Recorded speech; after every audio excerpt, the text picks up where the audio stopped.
UPTV. Make sure you stay on your pivot at all times, man. It's a beautiful day in the neighborhood, 55 degrees in Town, Texas. Uh, we outside with to get a little bit of exercise in today, man. Just trying to keep that heart pumping in the right direction. Uh, Doing our best to eat better. That has still been a struggle for me at times. It's crazy, dog, because of like what I got going on with YouTube.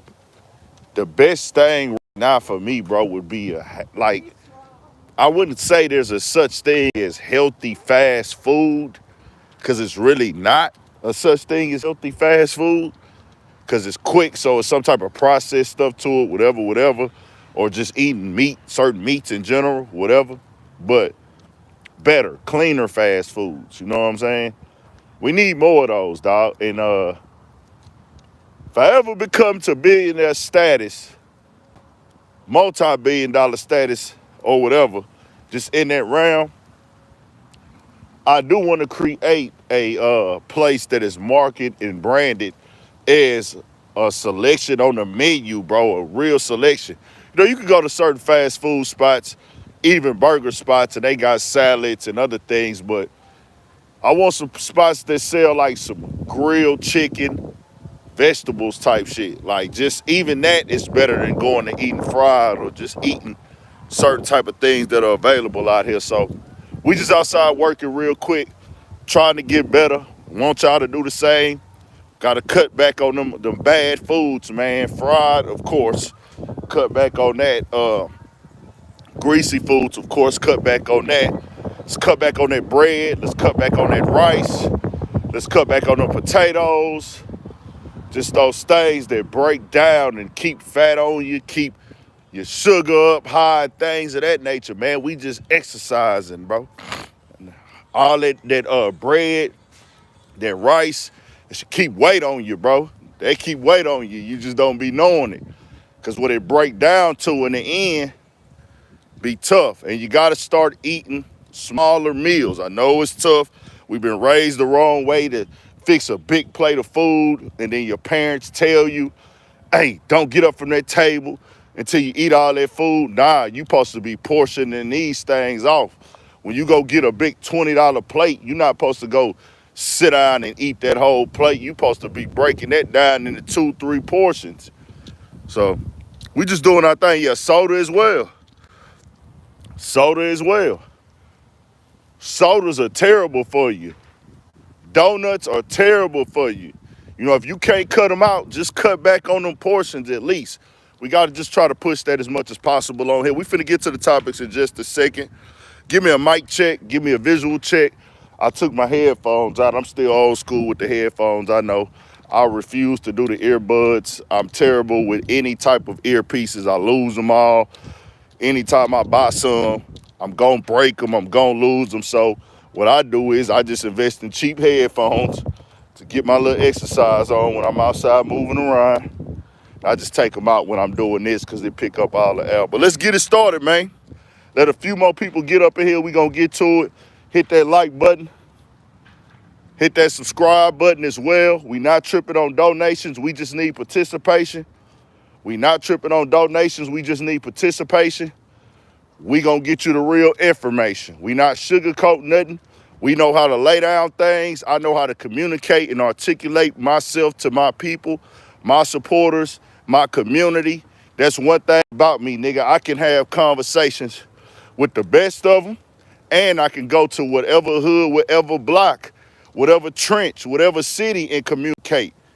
You know what I'm saying? I can communicate in all rooms, nigga. And I know how to be intellectual. I know how to receive information and dissect it and understand. I know how to read and comprehend.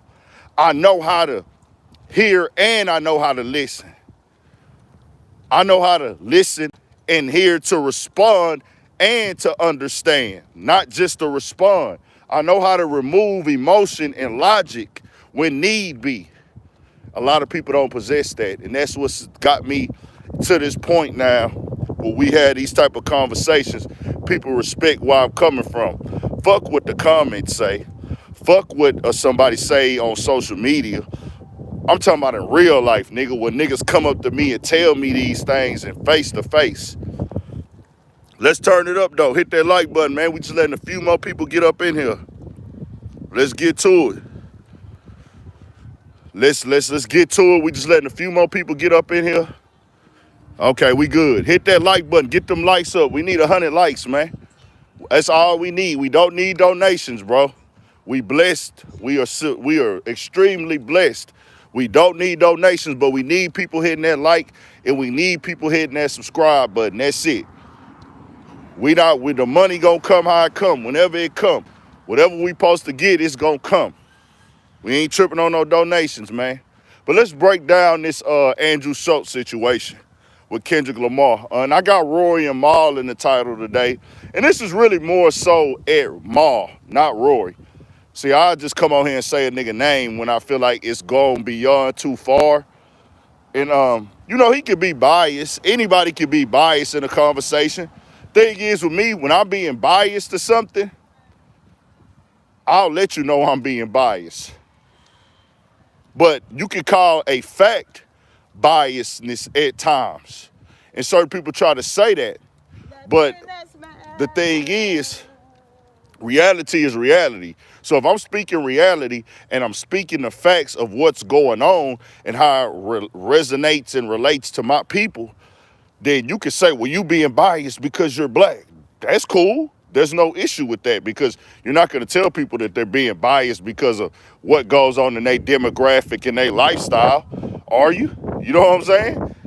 So let's talk about it.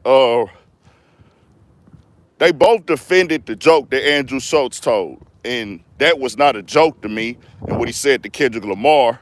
And I don't even want to go play the whole thing right just yet. I got to go to get my other phone out the car so I can play some of it if it's still on there. But I'm also play a little bit of what Maul was saying because he went out of pocket. Rory said that he felt that what Andrew Schulz said about Kendrick Lamar was funny.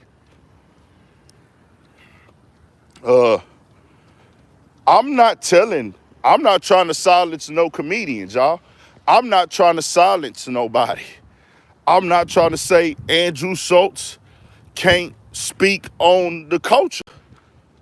All I'm saying is if you disrespect the culture or you disrespect the people of the culture or you disrespect us, we did have a right to tell you how we feel. And whatever come from it with that, come from it with that. Same thing I say about any of these platforms, any of these YouTubers, or anybody in this space that's speaking on hip hop. Like, I don't call for silence. Like Andrew Schulz, first of all, for the people that don't know, let me break the whole storyline down because I think there's some confusion. He wasn't really calling out Andrew Schulz. Let's get that first clear. On the song Whacked Out Murals, Kendrick Lamar was not talking to Andrew Schulz. Do y'all know and understand that? Do y'all know and understand that? That he was not talking to Andrew Schulz directly. Yeah, you were part of that, and that's where the clout chasing for Andrew Schulz comes in there. He took it and ran with it and made it seem like he was getting dissed. He was actually calling out the shits and gigs guys. He was calling out the shits and gigs guys. Because the bar is you don't let no white comedian talk about black women. You know, Gary Coleman thought that it was at him. Gary Coleman, it really was not at you. Not Gary Coleman. What's dog's name? I forgot. What's that white comedian name? They got the black kids and the black wife. Y'all remember his name? What's his name? Gary Owens, my bad, y'all. Gary Owens, I said Gary Coleman. Rest in peace, Gary Coleman, man. Gary Owens. Gary Owens has a black wife and black kids and everything like that. Kendrick Lamar wasn't talking to him. He thought and used it like, oh, he talking to me because I'm a white comedian and I speak on black women because my wife is black or my ex-wife and my kids are black. No, nigga, it wasn't for you, but capitalize on the moment. Fuck it, why not? It was for what those guys, the Shits and Giggles podcast, is two dudes from London. They were viral on the internet because Andrew Schulz was cracking jokes, or really his style of joking is really just talking. I don't really catch the joke when he speaks. It's not my lane, but I can't tell somebody else what to and what not to find funny. But as a nigga, it's not funny to me. It's like, it's just not that. Now, there has been times when I've seen him in dialogue with Charlemagne the God, and when they kind of got on certain topics, I could find some humor in the conversation, not just him telling jokes. But hey, who am I, nigga? This dude be selling out events, selling out venues, everything. You know what I'm saying? Do his whiteness play a role in that? Of course. You gonna be serious? Are we gonna deny it that nigga, his whiteness don't play a role in some of the stuff that they find funny? That we just be like, what the fuck is this nigga talking about? Because this whole rape a nigga skit is not funny at all.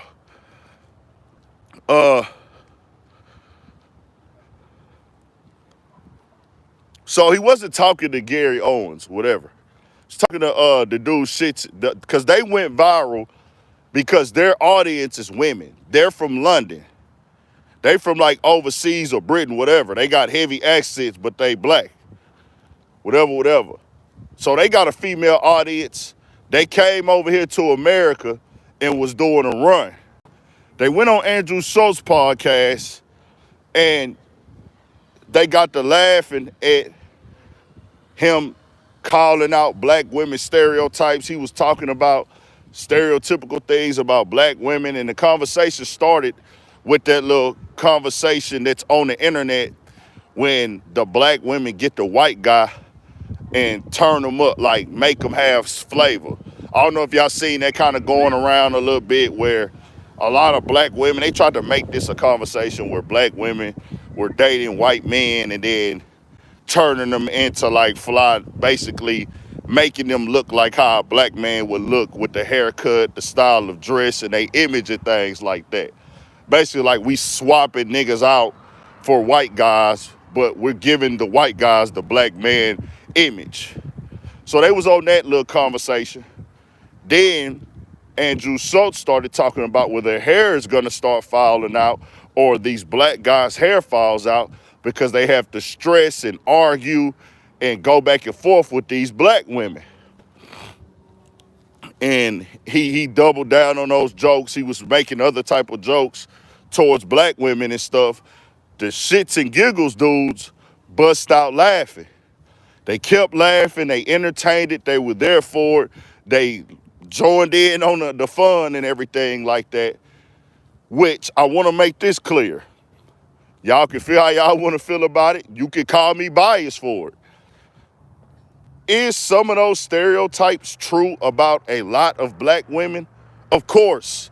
Black women don't like to hear that. And let's be clear, black women, I don't give a shit. Like, I don't get nothing from y'all. Like, I appreciate y'all viewership, but there was a black woman, she wanted to argue me down the other day. And I told her, I'm like, hey, I'm not finna get on here and tell you what you want to hear because you offended. I didn't say all. I said a lot and most in certain situations. Certain situations, it's some. Certain situations, it's a few. Certain situations, it's a lot. And other situations, it's most. Most. It just is what it is. Same thing for black men. There are stereotypes that we fall into that affect a few of us, but it get promoted like it's a lot. It's certain stereotypes we fall into that it's a lot of us and it get promoted to a lot still, whatever. We could go deck for deck, but see, the women, a lot of the times, and I can say this because it's not just in the internet comments. It's not just being perpetuated through the music. It's through having conversation, just in outside. When you try to talk to black women at times, and you know, like, you grow up with your mama, you grow up with your aunties, you grow up with your people, and you know, they have a level of respect that's not out there today, for sure. You know what I'm saying? That these women don't have today. It's nowhere, especially with your grandmothers and their generation. It's way different now, but that's another story. So I'm not here to argue where some of the stereotypes could have possibly been true, or could there be some truth in the jokes that Andrew Schulz was saying. It's just, hey fam, we in the world, and call it a what do they call that shit? Slippery, not a slippery slope, double standard. It might be a double standard, and it can be a double standard. The whole world is full of double standards where don't nobody want to hear a white dude talking about black people issues that way. It just is what it is. And that's not our fault that we don't want to hear that, nigga. It's the history of the country that we in. Just know that. It's not our fault that when Andrew Schulz is making jokes about black women, the black women are going to be outraged because he's white. We have centuries of history on this country why black people don't want to hear criticism from anybody white. And we can't play dumb to that, and you can't be ashamed to play into double standards. The world is based on double standards. The entire world, especially America. So they try to guilt people into playing into the double standard thing to benefit their conversations. I don't care about it because I'm not emotionally attached to what y'all think or how y'all feel, because I know people are gonna double standard me as a black man at all times, nigga. If a black man goes home, lives off his wife, doesn't work, and is just looking for his wife to take care of him, he's gonna be looked at as a piece of shit and a bum, right? Okay then. But a woman can't do that. A woman can just stay at home, chill, be taken care of. Is she gonna be held to the fire, or is that what a man is supposed to do? That's a double standard. That's a double standard. And there's plenty of these double standards that are out here. Some work in men's favor, some work in women's favor. There are racial double standards. There's some racial double standards that work in black people's favor. There's some that work in white people's favor, or Asian or Mexican. So when black women were criticizing Andrew Schulz, well, criticizing shits and gigs, they was going at Andrew Schulz as well. They was going at him. But shits and gigs audience is women.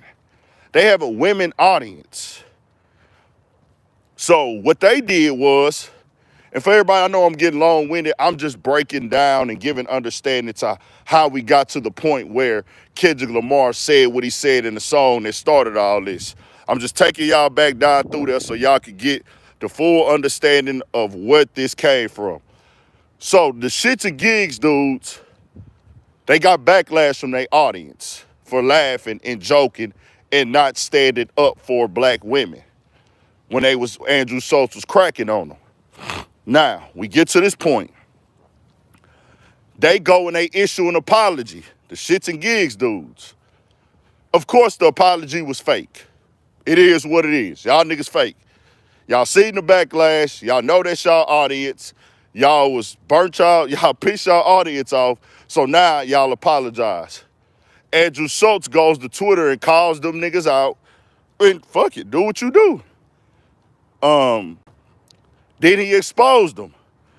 He said, hey, them dudes went on there and apologized and act like they didn't know what was going on. They portrayed it like they didn't know what Andrew Schulz was gonna say, and they was caught off guard and they was in shock and everything like that, and they didn't agree with it pretty much in so many words.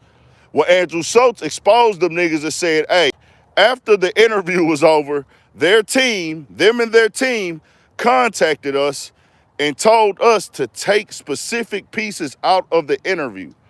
We took every piece out that they wanted to take out of the interview, but they did not tell us to take out the part that had black women upset. They didn't tell us to take none of that out. So y'all went and rewatched this whole interview. Y'all had no issues with the part that everybody's upset about, because if y'all would have told us to take it out, we could have taken it out. So they was okay with it. They didn't care. But they got the backlash, so now they jumped ship. They jumped off the ship with Andrew Schulz like, hey, let that nigga deal with that. That is fake. It is what it is. I don't take none of them female pandering podcasts. I don't take none of them niggas serious. And I don't even know if theirs is female pandering. I don't watch it.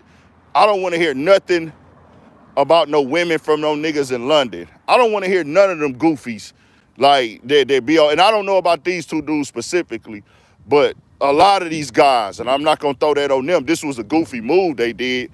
I don't want to hear none of these goofies talk about women on these podcasts, bro. A lot of these dudes ain't even been on earth long enough to give me no game about no women that I don't already know. Like, nigga, you not older, you ain't got more wisdom than me. You know what I'm saying? So that's that. So that's what Kendrick Lamar addressed in Whacked Out Murals, y'all. He addressed those two dudes. Just so happened, Andrew Schulz is the white comedian. So Andrew Schulz used it as an opportunity to go up, chase some clout. If you don't know who Andrew Schulz is, he came in the game. Our introduction to him is through Charlemagne the God. Charlemagne, most, what would you say, I guess, polarizing, top 3, 4, I say top, probably number 1 on mainstream radio, polarizing media personalities. So he goes and does a talk show podcast with the white guy. Of course, that's going to bring Charlemagne audience to him. That's going to turn him up. Like, Charlemagne got this big following. He on Breakfast Club. He everywhere. He on MTV. Whatever guy he bringing in, everybody's naturally going to look at the guy. Now, true, Andrew Schulz did use the alley-oop and turned it up to his own other podcast without Charlemagne, becoming a comedian and everything else. But his introduction to the black community was through Charlemagne. And Charlemagne does have a crossover following as well. So the thing that got his machine going most definitely was Charlemagne. So that turned into, it's been times Andrew Schulz has said things that I didn't agree with, and I already seen what he's on, so I take it as that. That's why if y'all go watch my video, I said he pushes that extreme comedy stuff where he's gonna go with the comedian point of, I should be able to do and say whatever I want to in the name of comedy. That's what he stands for. That's all he cares about. It comes off as snobby, and I'm gonna just keep it 1,000. When you look at Andrew Schulz, his face, his facial structure, his presentation, and the way that he talks, he looks like he could be a Nazi back in the day, especially with the thick mustache. I could see him being a Nazi or just whatever. You know what I'm saying? It's crazy because that nigga gives off like, he gives off racist energy at times. Then at times, he gives off Nazi energy and extremist energy. And it's like, at one point, he looked like he could be, it's like he could be somebody that's Jewish, which Andrew Schulz is not Jewish, y'all. Andrew Schulz is not Jewish. But when you look at him, he looks like he could be Jewish, but then he's not Jewish, but at the same time, he looked like he could be a Nazi. It's crazy when you look like you could be a Jew and a Nazi. You could be Jewish and a Nazi at the same time. That is crazy. And it's only one person that I think kind of favored that, and that was Adolf Hitler. Like, I don't know. I don't know. So, whatever. Let's get to it. So, he's gonna press for that comedy role. He is clout chasing, 100%. He knows that the bar wasn't directly at him. He knows exactly what's going on, but he said, you know what? I can use this for content.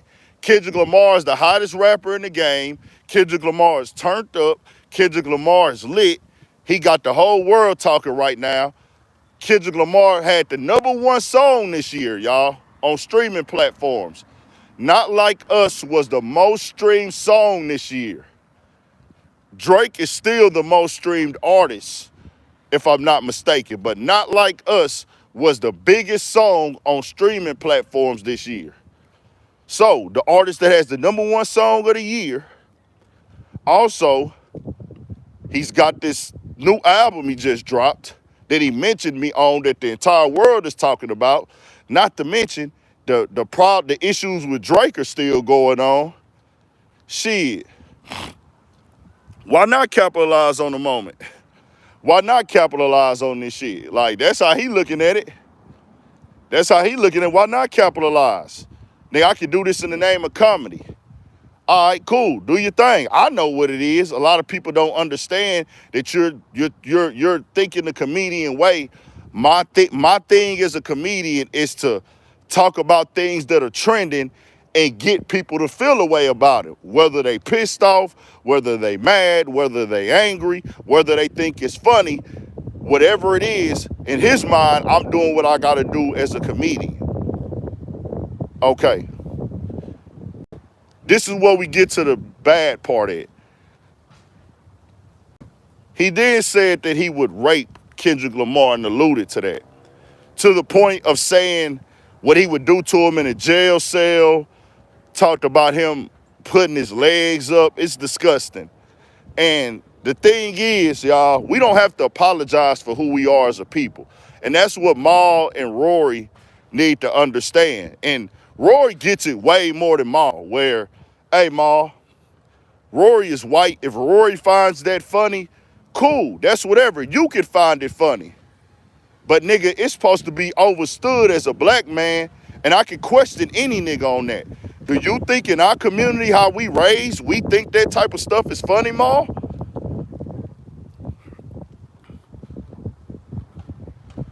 Do you think that type of stuff is funny, Maul, in our community?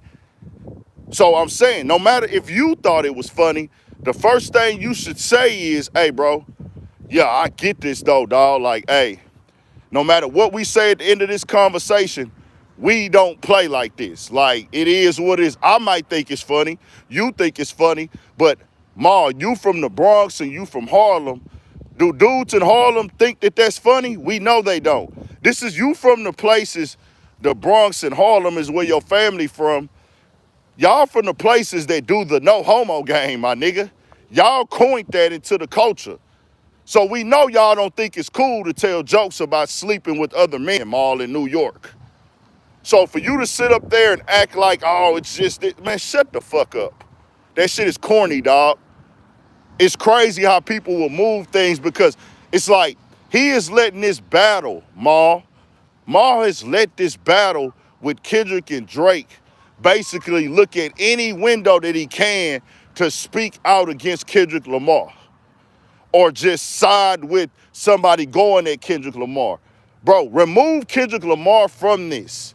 Because once this type of stuff gets normalized, what happens, Maul, for you stupid, slow niggas who want to defend this type of stuff, it becomes normal to get on big platforms and sex play black men. What y'all don't understand, the fear and the energy around sex playing black men is them emasculating black men from day one in history. The trauma of being emasculated as a black man from history came from the slavery days for you dumb niggas. I know a lot of y'all are stupid and you don't care and you'll downplay your history. That's the issue with niggas. Everybody else takes pride in what their ancestors went through and they hold it high. Shout out to the essays with Larasa, down to die over that shit. Shout out to my Mexicans. They down to die over Larasa, nigga. Ain't nothing over being Mexican with them niggas. Same thing with the whites and the Europeans. They gonna put their people first and get on code. Same thing with them Asians. They can have all type of beefs, all type of issues, but when it's time to get on code and how their history goes, they get on code. Same things with Africans. Cause they'll separate from niggas when it's time to get on some African shit. Same thing with Jamaicans, same things with Haitians, same things with Puerto Ricans, same things with Dominicans, same thing with Guyanese. Any of these people, they as a unit, if they identify that, they claim that, they will get on code with their history and take pride in it. We have to be understanding, and we have niggas that will speak out against our understanding of who we are as a people. We are too apologetic for who we are. Nigga, we don't sex play each other like that. And this is a specific man. This isn't you telling a joke about a random guy. This isn't you, like, let me just crack a gay joke on a black dude that nobody knows about. This isn't like, let me go up here and let me say something weird, da-da-da-da. This is a big platform, a big moment. And you went in full detail to grab that moment, and you're white.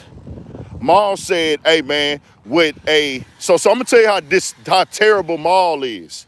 I'm gonna tell you how trash Maul take was. And Maul, you can't do the number thing with me or the popularity thing. The Instagram is open, nigga.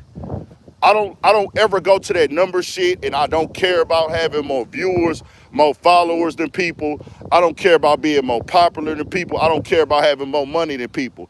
But ain't no little dog shit over here, nigga. It ain't none of that going on, nigga. I got the numbers. I don't have to speak on y'all to get numbers. So I want that to be clear. This is the point. This is the issue of a nigga having a platform and a following and trying to make this type of stuff okay. Because Maul said, oh, y'all are just tripping because he's white, because of his skin color. If he was black, y'all wouldn't say this. The shame with Maul is the black girl on his show, Demarius, the black girl on Maul's show, the black co-host told Maul, well, Maul, a black person would never say this. A black person would never say this. And then they used the reference a little bit about when Mike Tyson said it back in the day that he would rape a dude at a press conference. But y'all proved the point again. He didn't tell that to another black man. When he had rage about black men, I never seen Mike Tyson talk about fucking them. Never saw that. Now, we do know that there has been instances where men have used that to, like, violate a nigga, disrespect a nigga, oh, nigga, I'll fuck you, whatever, da-da-da-da, nigga, I'll rape. Like, we don't play like that, though, and especially with no white man doing it. But when Mike Tyson said it to a white reporter.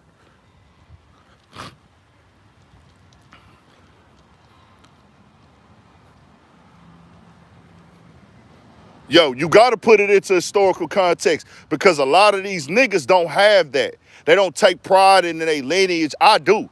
I'm a proud black man before I'm anything.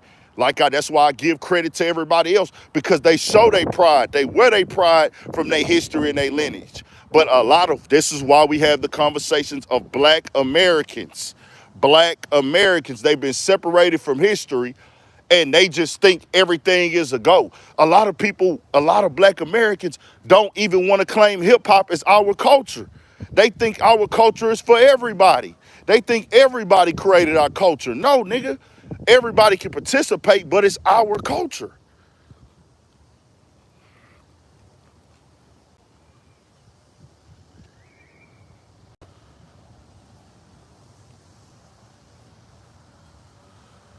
And you should, Thug Nasty. But the thing is, anybody from any other race feel how y'all want to feel. Like, if you feel like niggas be tripping or niggas having too much energy or niggas is too emotional for defending their own, cool. I don't give a shit. Shout out to Thug Nasty, though. The problem is we got niggas who defend people disrespecting us.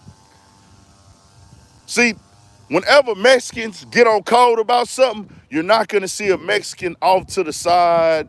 Oh, man, y'all need to be quiet and listen. Y'all need to be quiet and shut up. Or they're not trying to disrupt. They're not trying to throw a wrench in the system. They're not doing that. They just going to be quiet if they don't agree with it. Same thing with every other group, including the LGBT community. When somebody's out there defending and saying, hey, we got disrespected, you don't have too many of them jumping out there. Hey, man, y'all need to be quiet. Y'all being too... There'll be some, but they don't have a loud enough voice to make a difference.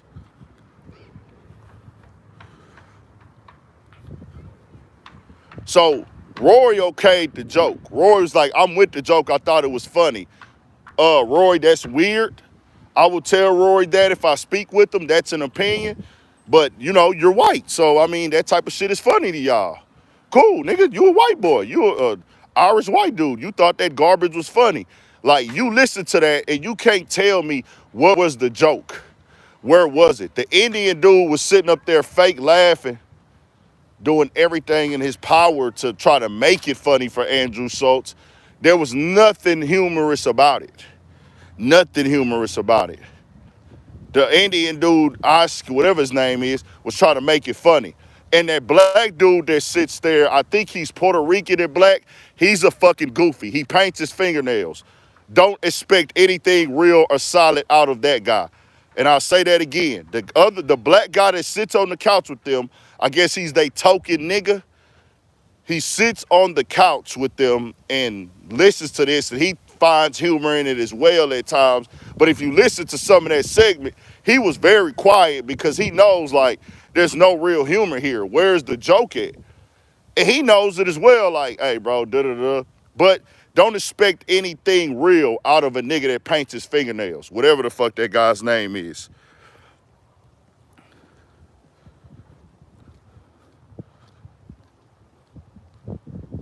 You understand what I'm saying?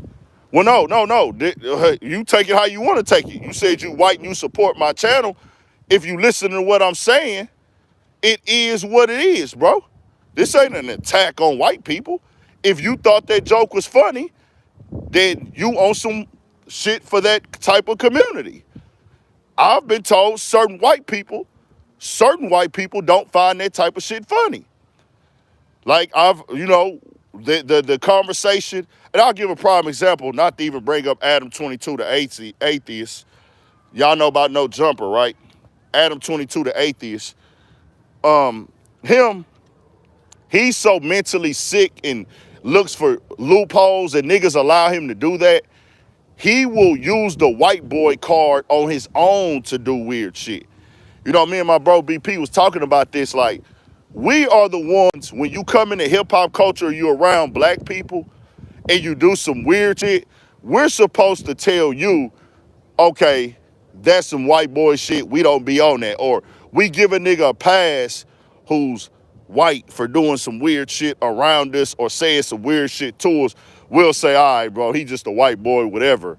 Adam 22 goes and does weird shit and then throws up his own white boy pass. Like, hey, man, you know, I'm on that white boy shit. I'm on that white. Nah, nigga, we decide what white boy shit is, nigga. Not you. You come over here and do weird shit consistently, say weird shit, sex play niggas, and then you know you could just hide behind the white boy. How you gonna weaponize your white boyness against us?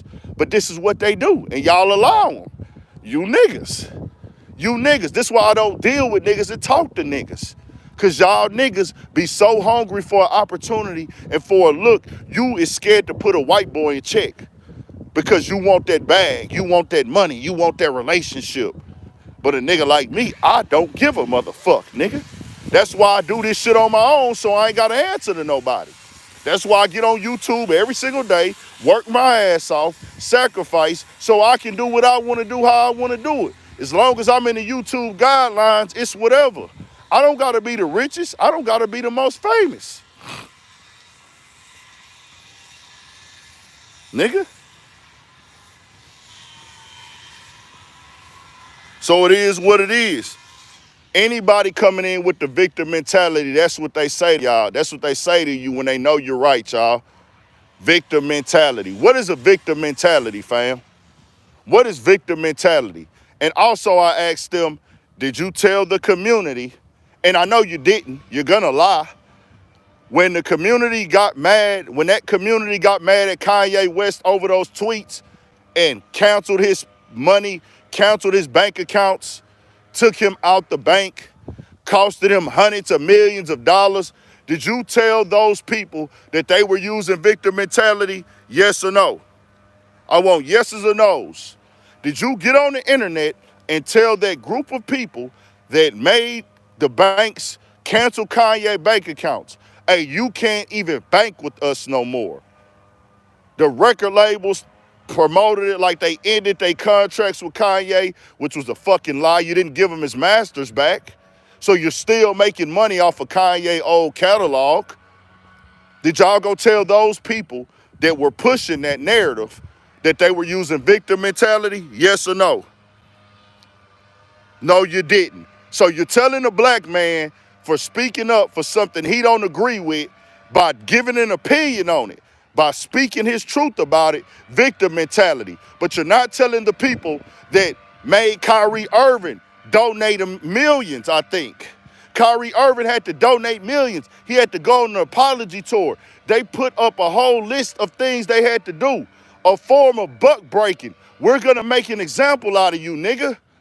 This is what they did to slaves back in the day in America, not no other country, nigga. This ain't happened across no water. This happened right here on the land that everybody benefited from. Put that nigga on the front in front of all the slaves, buck break them, make them weak, rape them, sexualize them, emasculate them, beat them, treat them like he a female to get the biggest nigga. This is something that's in our history, what they used to do, fam. We ain't but 180 years away from slavery, 165, 180 years away from slavery. We only 60 years away from segregation, y'all. That's why it hits black people different when you see somebody getting buck broken or sex played. Some of y'all don't understand that, and y'all don't want to understand that, and y'all don't want to know the truth. You just want to call it victim mentality.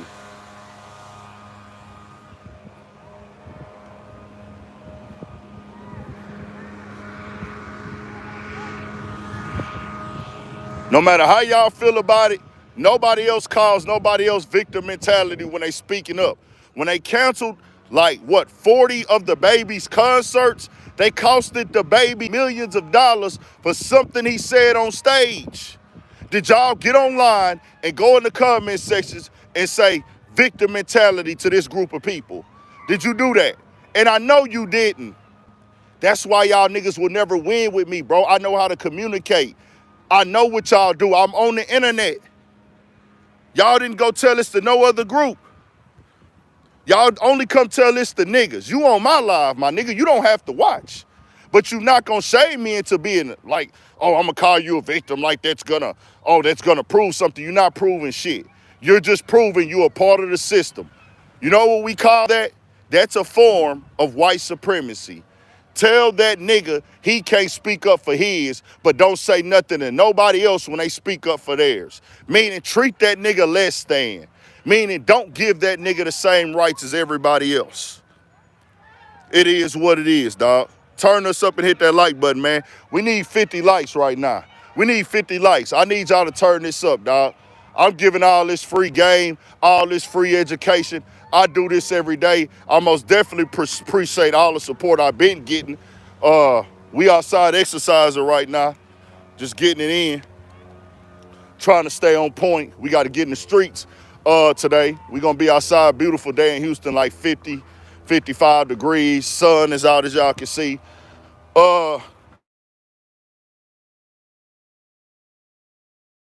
My bad, got a phone call. So I will say this. Rory did criticize Andrew Schulz. Let me give Rory his like I say, Rory can feel how he want to feel. I don't feel no way about how Rory feels because, you know, he's working in hip hop. He makes money in hip hop. He participates in the culture. At the end of the day, he's still white. So him being white, he will not relate to certain things that we can relate to. I'm calling out Maul because he defended the joke, tried to make it seem like, well, you came for him, you came for him, you came for him. And, oh, people only calling out Andrew Schulz because he's white. Then a black girl on the show said, well, Maul, a black person would never say this. The black girl had to tell you that, Maul. Stop being a chump because you don't like Kendrick Lamar because he spanked your boy, the Drake, the boy. Like I told these niggas before. And let me give Rory his credit. Rory did criticize Andrew Schulz for using this moment with Kendrick Lamar and trying to say that Kendrick Lamar is a hypocrite because he works with rappers, he's part of hip-hop culture, and hip-hop culture disrespects black women, and he doesn't say anything. He then listed Like things like R. Kelly, they always go to that at Kendrick about them trying to silence R. Kelly's music and things like that. Kendrick Lamar spoke up for that, like, hey, bro, this and this and this and that, whatever. He started criticizing Kendrick Lamar on, well, you work with rappers, you're in hip-hop, y'all call women bitches and hoes. First of all, Kendrick Lamar doesn't do that in his music in his 15-year career. Kendrick Lamar has never rapped and promoted being a womanizer. He's never rapped about like being a womanizer in hip hop or nothing like that. That has never been his lane since he made it, like at all. So that right there, what Rory told Andrew Schulz was an honest critique, and Maul then tried to interrupt and make it seem like it wasn't. He like, hey, bro, Maul, you can't sit up here and act like misogynism and black women being treated unfairly is just something that goes on in hip-hop. He said, why is hip-hop only to blame for that? You can't only point that out to hip-hop and make that a hip-hop issue when it's a world issue of black women being treated wrong. He said, that's not a hip-hop issue. Yes, they might do that in hip-hop, but black women are treated wrong globally. And Roy kept it 1,000 like, hey, man, Andrew Schulz attacked hip-hop right there. But he's like, that doesn't make any sense. But once again, this is the thing that these comedians hide behind, that they're just doing comedy. But like I say, he was trying to call Kendrick Lamar a hypocrite, but it didn't land for people who got common sense. That's why I said I don't feel like this was a joke. I don't feel like it was a joke, because if it's a joke, you're not trying to act like there's some type of truth or let me hold your feet to the fire. You're going to be telling jokes and laughing and giggling. He tried to come at the whole scope of hip-hop. And that's the part that makes us say, you don't really fuck with us. You just use us for trending topics. You use us to speak on us when it's beneficial to you. And Maul went out of his way to say, well, Andrew Schulz has supported hip-hop. Andrew Schulz has shown hip-hop love and supported hip-hop. Nigga, we don't need that nigga Andrew Schulz in hip-hop. Yeah, he had a few rappers on this show, but he might have an audience that went and checked out a rapper because he came on this show. But let's stop acting like Andrew Schulz is here and he's done something major for hip-hop. Nigga, a hip-hop personality turned him up, nigga.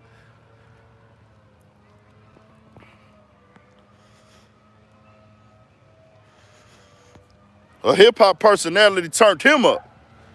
So that's not that.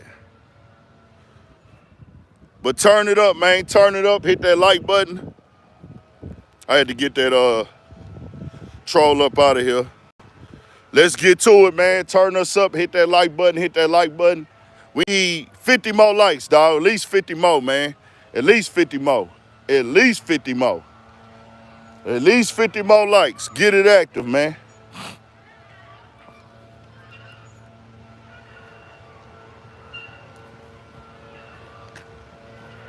That's not a joke to us, though. See, that's the whole thing, right?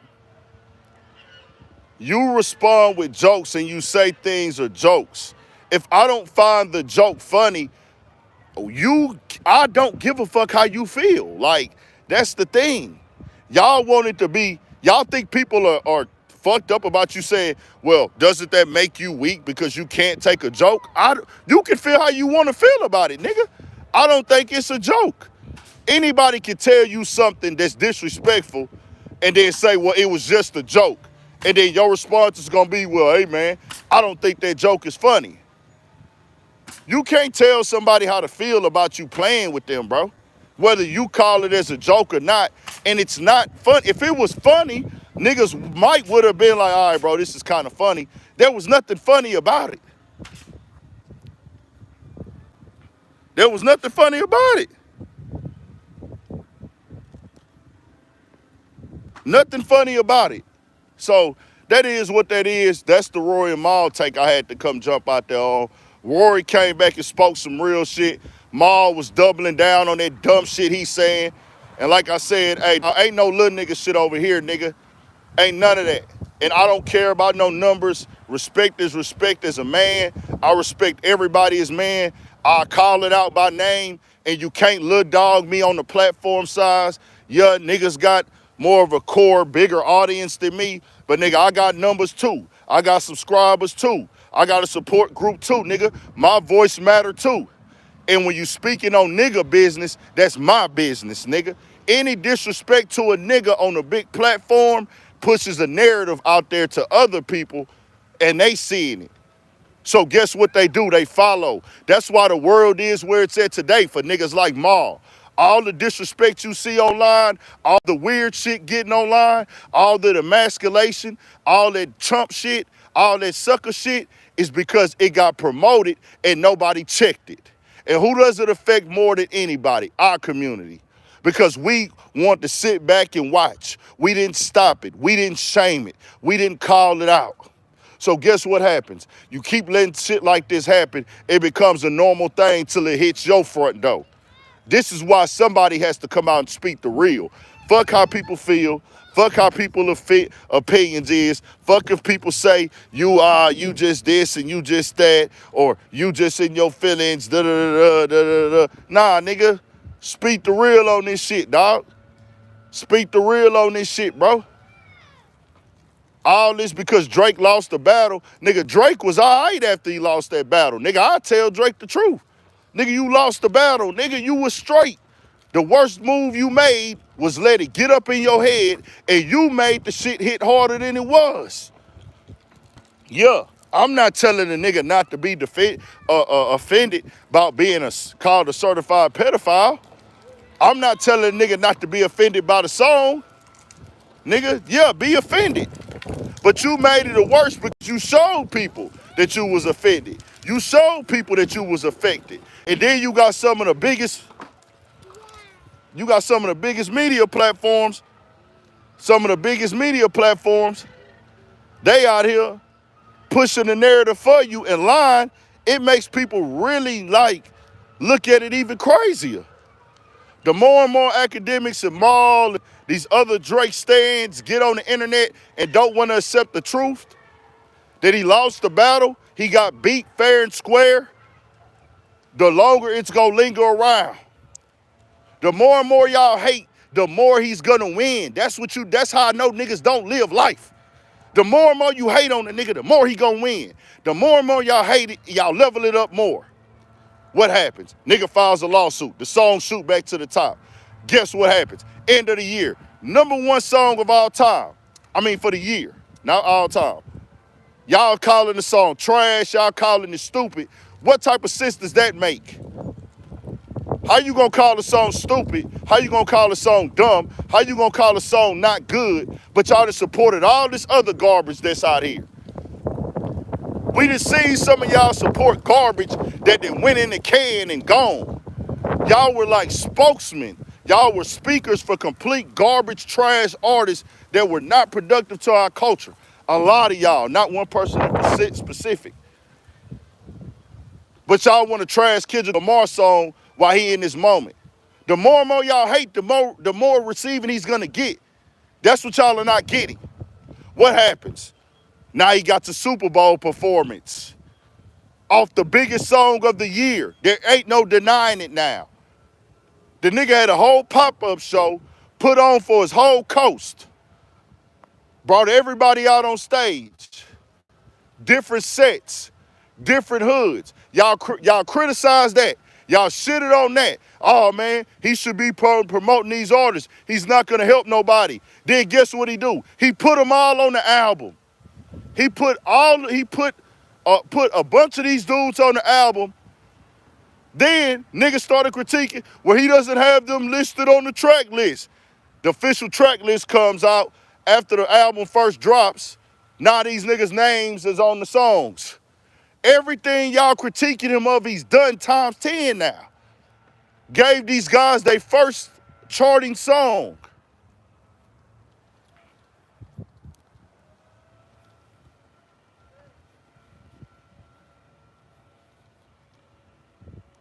You dumbasses, stop fucking hating and he'll maybe go away. But the more you hate, the more you gonna suffer. That's why I don't hate on niggas. Because the energy you use in the hate, every move he make is going to cut you deep. Super Bowl performance now, nigga, no matter who like it. Super Bowl ain't niggas, that ain't our lane. Y'all stupid niggas don't even want to accept the fact we don't own the NFL and they don't give a fuck about you stupid niggas. They about money, they about greed. They see all paper.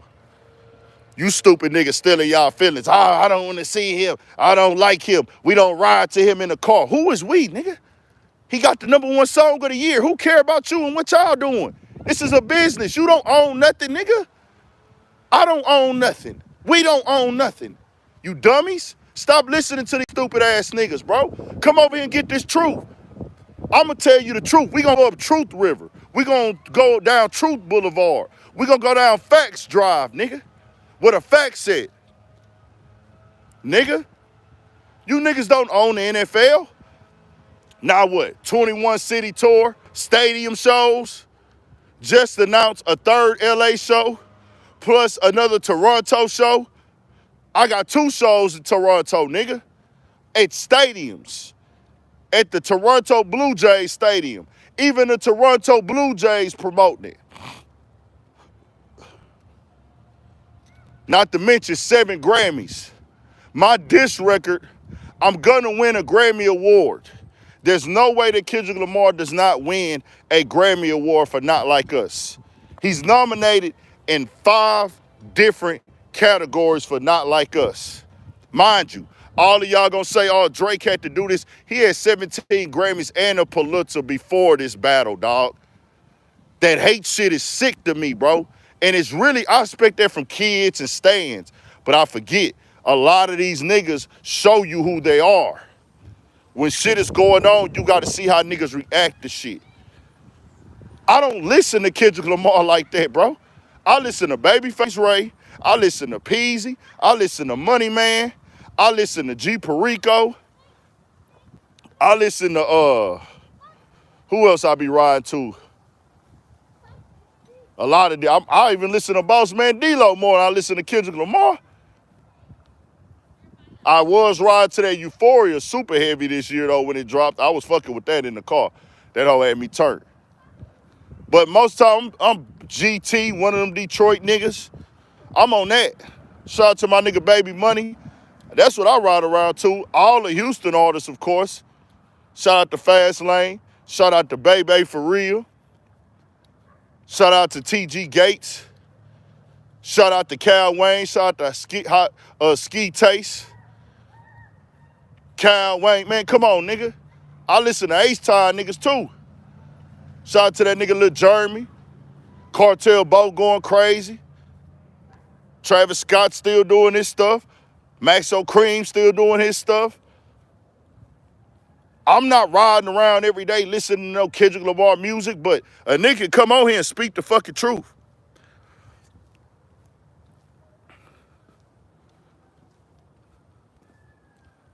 Shout out to Chicken P. He go crazy too. Out of Milwaukee? Shout out to Chicken P, man. All them niggas, bro. I'm a Kodak Black, Future. I almost forgot about them 2 niggas. I probably jammed Future the most this year. Kodak Black is always in rotation. Y'all know when it come to Kodak with me, nigga, I always tell y'all Kodak is go down as one of the legendary greats musically. That nigga is elite. Y'all know how I am about Kodak. If you follow this platform, if you be tapped in regularly, I'm on record saying multiple times, Kodak Black is the motherfucking truth, nigga. And I will stand on that, nigga. That nigga be spitting. That nigga be talking. That nigga come from the soul, nigga. That nigga different. Kodak Black elevated. I know he going through his trials and tribulations. We all do. And I want Dog to win. I pray for him to win. I want him to get better. I want him to be great. And I can separate that as, hey, that's that. We gonna have Dog and prayers. But musically, that nigga's a motherfucking dog, man, with them bars, the wordplay, the rapping, the storytelling, metaphors, man. Niggas, man, you act different.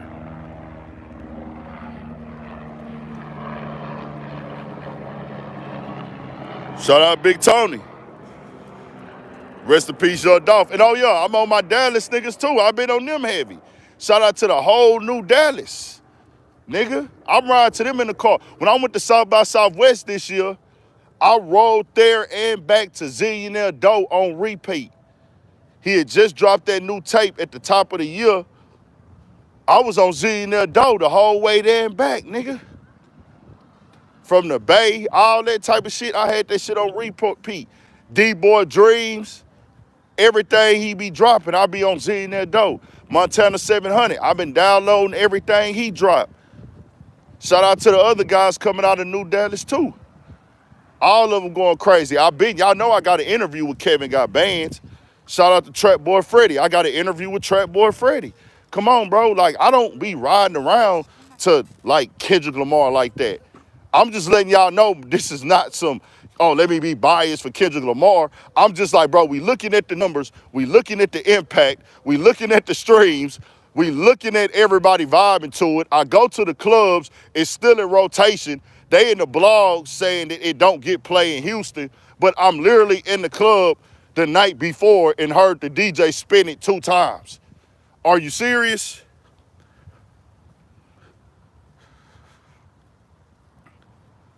Shout out to Don Tripp too.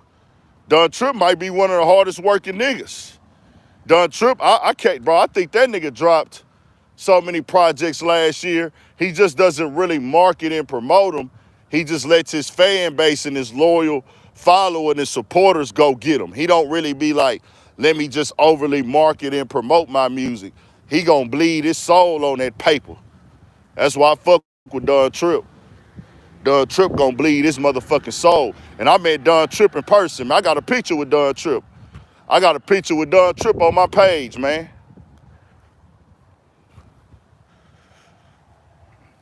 For shit, so when I'm out on the South, or I'm gonna say this.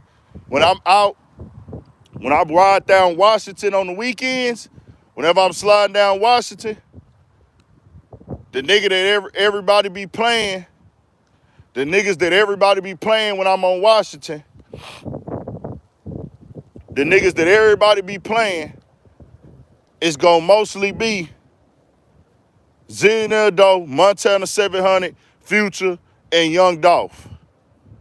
Them the niggas that I hear when I'm on Washington. That's like the party crowd, young kind of like 21 and up. They 21 and up on Washington, but it's like, it's older people too, but it's mostly like a younger, like mid 20 to early 30 crowd maybe. But it's bars that are 21 and up and shit, but that's like a bar crowd.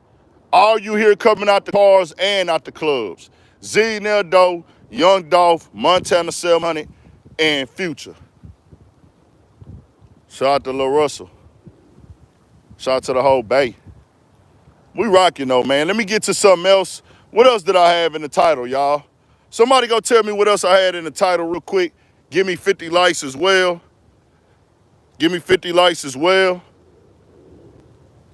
V's, I be on V's. I forgot about V's. I jam him a lot.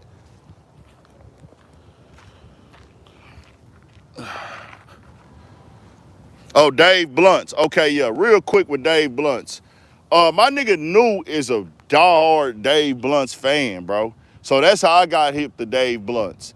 New was telling me about Dave Blunts ever since he first did the On the Radar freestyle. And when he first did it, New was already kind of like hip to him. Then he was like, man, this the artist I'm telling you about. He just did an On the Radar freestyle. Nigga, check him out, bro. That nigga gonna get signed, bro. That nigga's musically on another level. He's musically on another level, bro.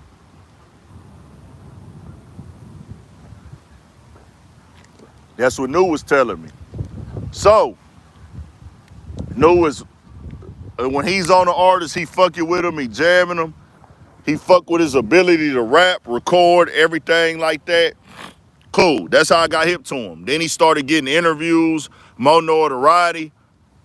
He recently did a deal with somebody, and they have basically, turned him up even more, as the label should, as they've done for all the other artists, as they should continue to do. If that's what you're trying to do, That's what labels, the point of signing to a label for, a budget. The budget and the resources that they have that you don't have. So Dave Blunt's got the deal, and recently him getting that deal has got him a lot of blog promo. And with the blog promo that he's got, is putting them on the light. The blogs are not posting that. That's the label promoting that, y'all. The label is promoting the stuff with Snoop Dogg and him being mad at him, telling him to put the cup down and da-da-da, his response. That's all a part of the media. That's all a part of marketing, for sure. His label is promoting that for it to be posted on all these blogs. Cool. That's what they supposed to do. Keep them in the people's face.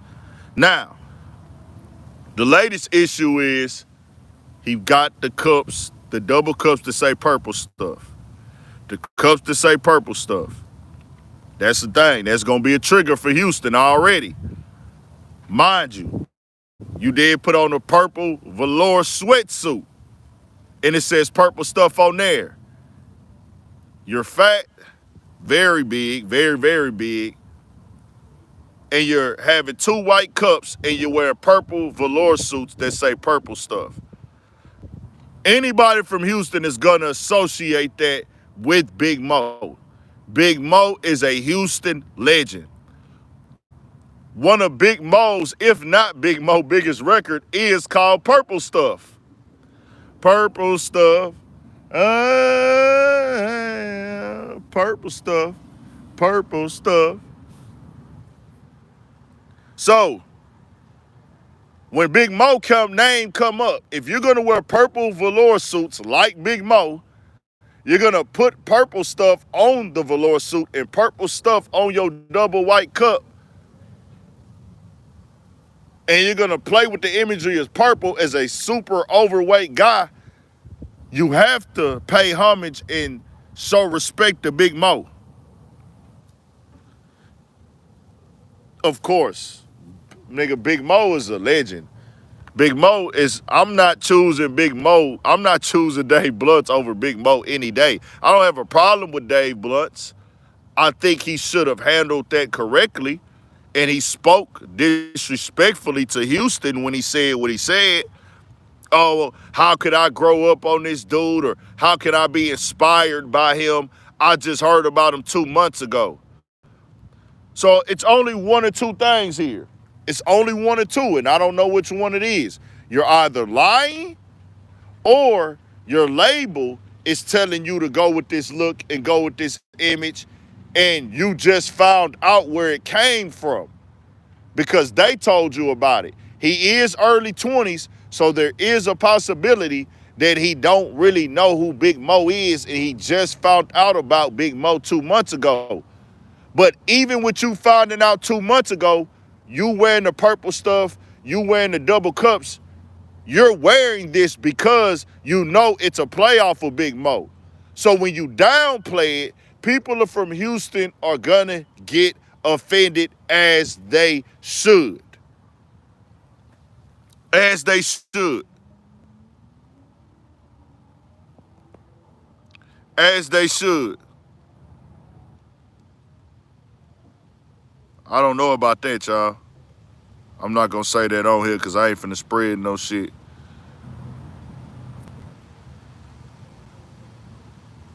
Okay.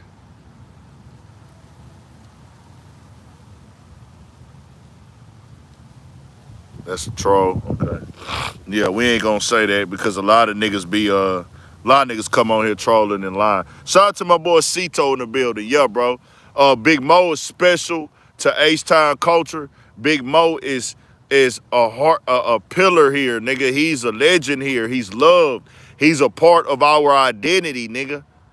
And you can't downplay him if you using this shit, bro. That's disrespectful. That turns it into, hey, that takes it from paying homage or being inspired to, hey, I'm just stealing and manipulating and using now.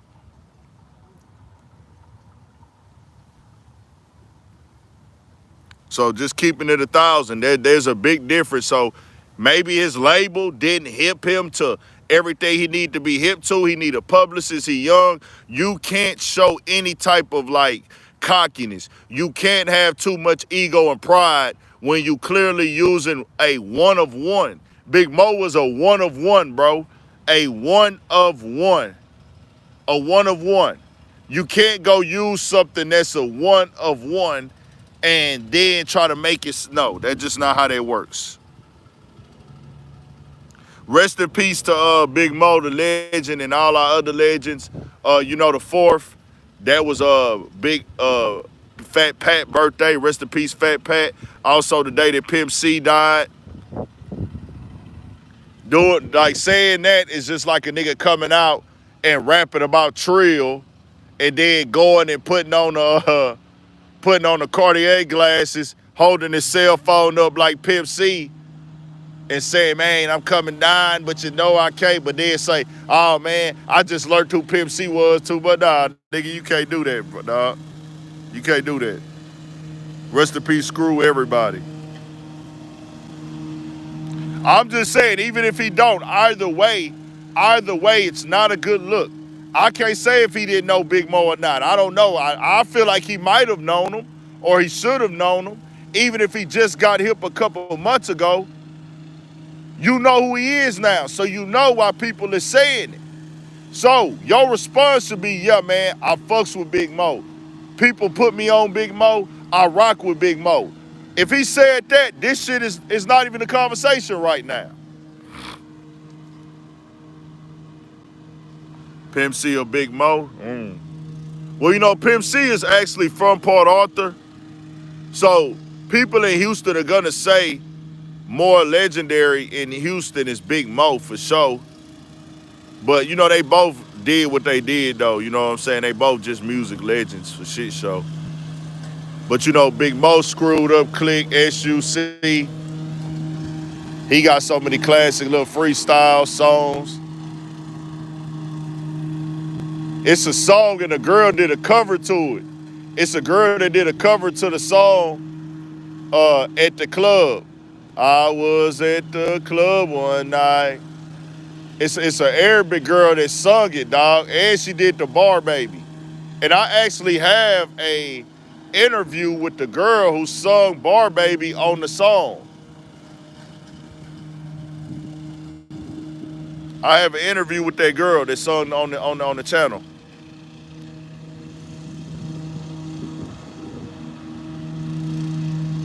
Yeah, Lil Kiki was that nigga too, Fat Pat. So Lil Kiki, Fat Pat, Lil Kiki, Fat Pat, Lil Kiki, Fat Pat, Big Pokey, rest in peace, Big Pokey. Y'all might have seen him pass away recently performing on stage. All of them gave like they kind of stamped our Houston and that whole conglomerate, that whole screwed up clique conglomerate, our Houston like lingo, slang, and like lifestyle being brought into the music. They are the people that did that. That south side of H-Town from 3rd Ward to Dead End, to South Park, South Acres, all of that. That's the Hersheywood, all that over there. Hawk as well. That's what made our stuff like da-da-da. Mad Hatter not from Houston. Mad Hatter worked at the radio station in H-Town, and he helped Houston artists and worked with Houston artists and most definitely pushed the culture forward, but he's not from Houston. He worked at 979. Shout out ESG as well. So it's just so many pillars in Houston that are tied in, bro. We had our own music scene and culture for the longest, so that's that. What else did I have in the chat?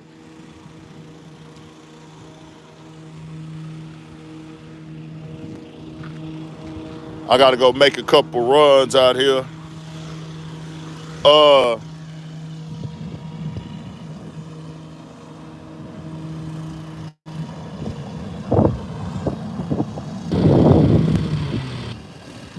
Most City is Most City. Most City is its own thing.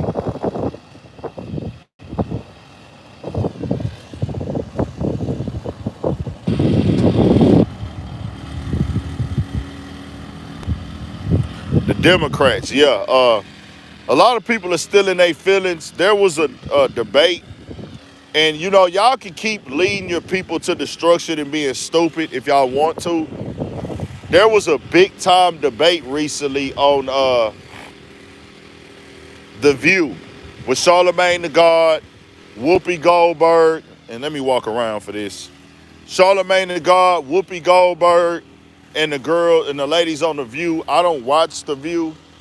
And they remind, I don't want to hear too much of women sitting around talking anyways, but, seeing this clip with Charlamagne the God reminds me why I will never watch shows like that.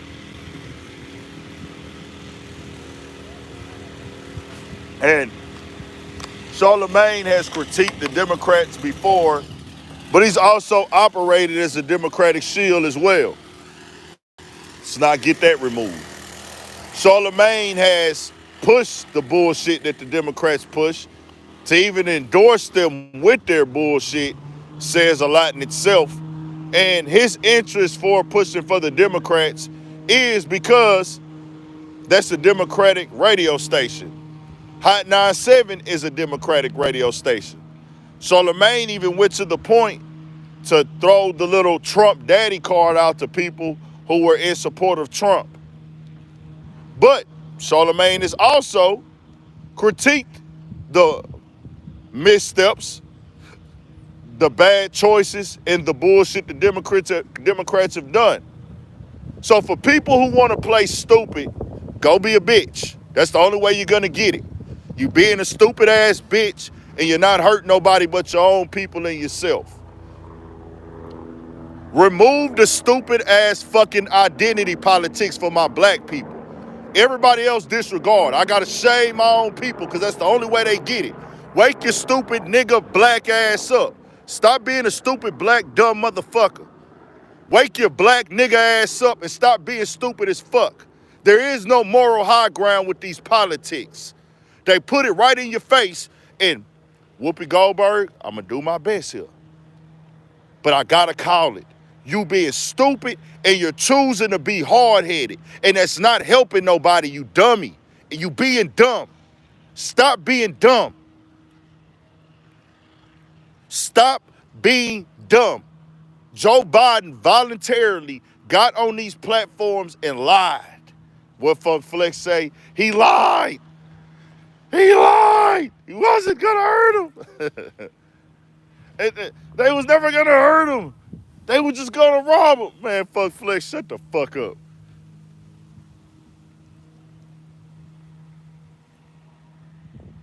He lied for months by choice because he wanted to weaponize the lie. He weaponized the lie on purpose. We have the moral high ground. I'm not gonna question the DOJ. I'm not gonna question the DOJ's choice. Donald Trump does that. Donald Trump went at the Department of Justice. We don't do that over here. The Democrats wanted y'all to believe that they're on this moral high ground. We won't question the American justice system. We won't question the Department of Justice. We won't question the DOJ. We're not like Donald Trump. We're not like the Republicans.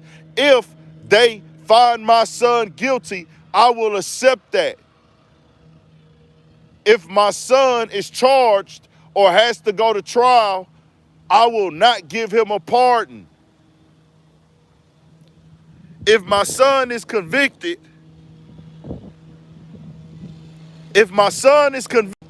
I will not question the Department of Justice. I will not give him a pardon. I will accept whatever the Department of Justice does. His son had 2 federal charges, gun charge and tax charge. He's done other things as well. Yeah.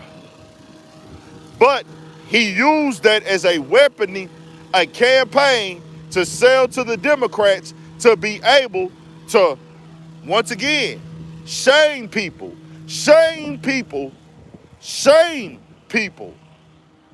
for saying they chose to support Trump.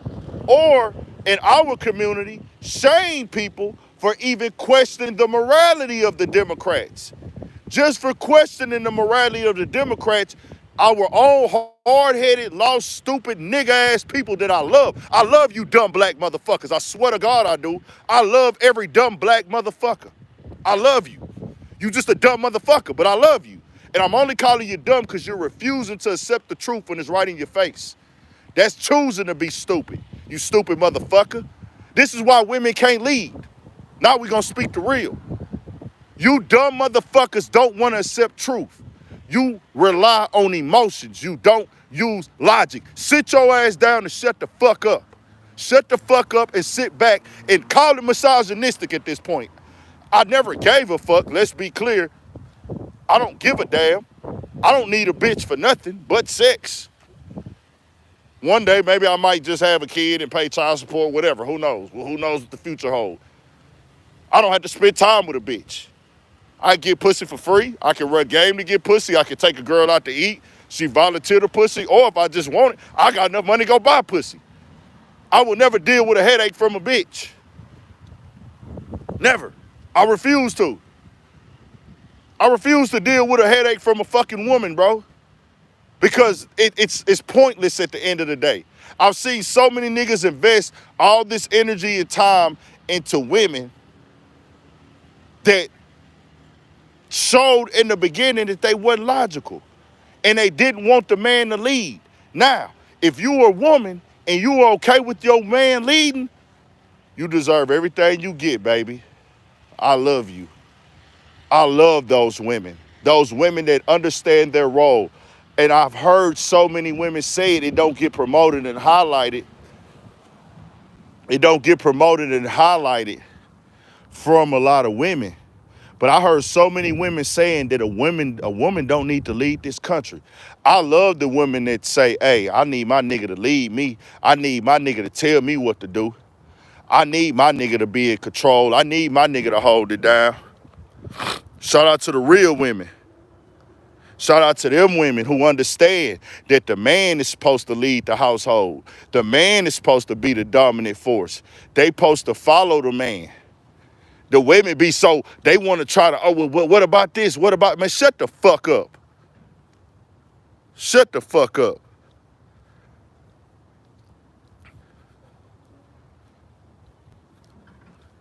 And y'all proved it. Charlamagne went on there and told her facts.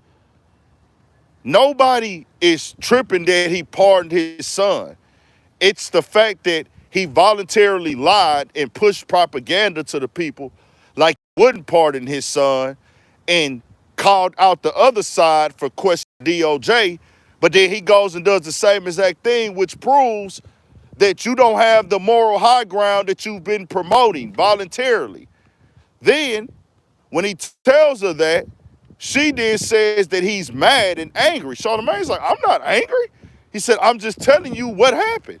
But she was like, well, the thing is, he got tired of doing it by the book. Shut the fuck up. Shut up. Just shut up. He got tired of doing it by the book. That would mean that he doesn't have a moral high ground then. Either way, Whoopi. Either way, Whoopi doesn't have a moral high ground.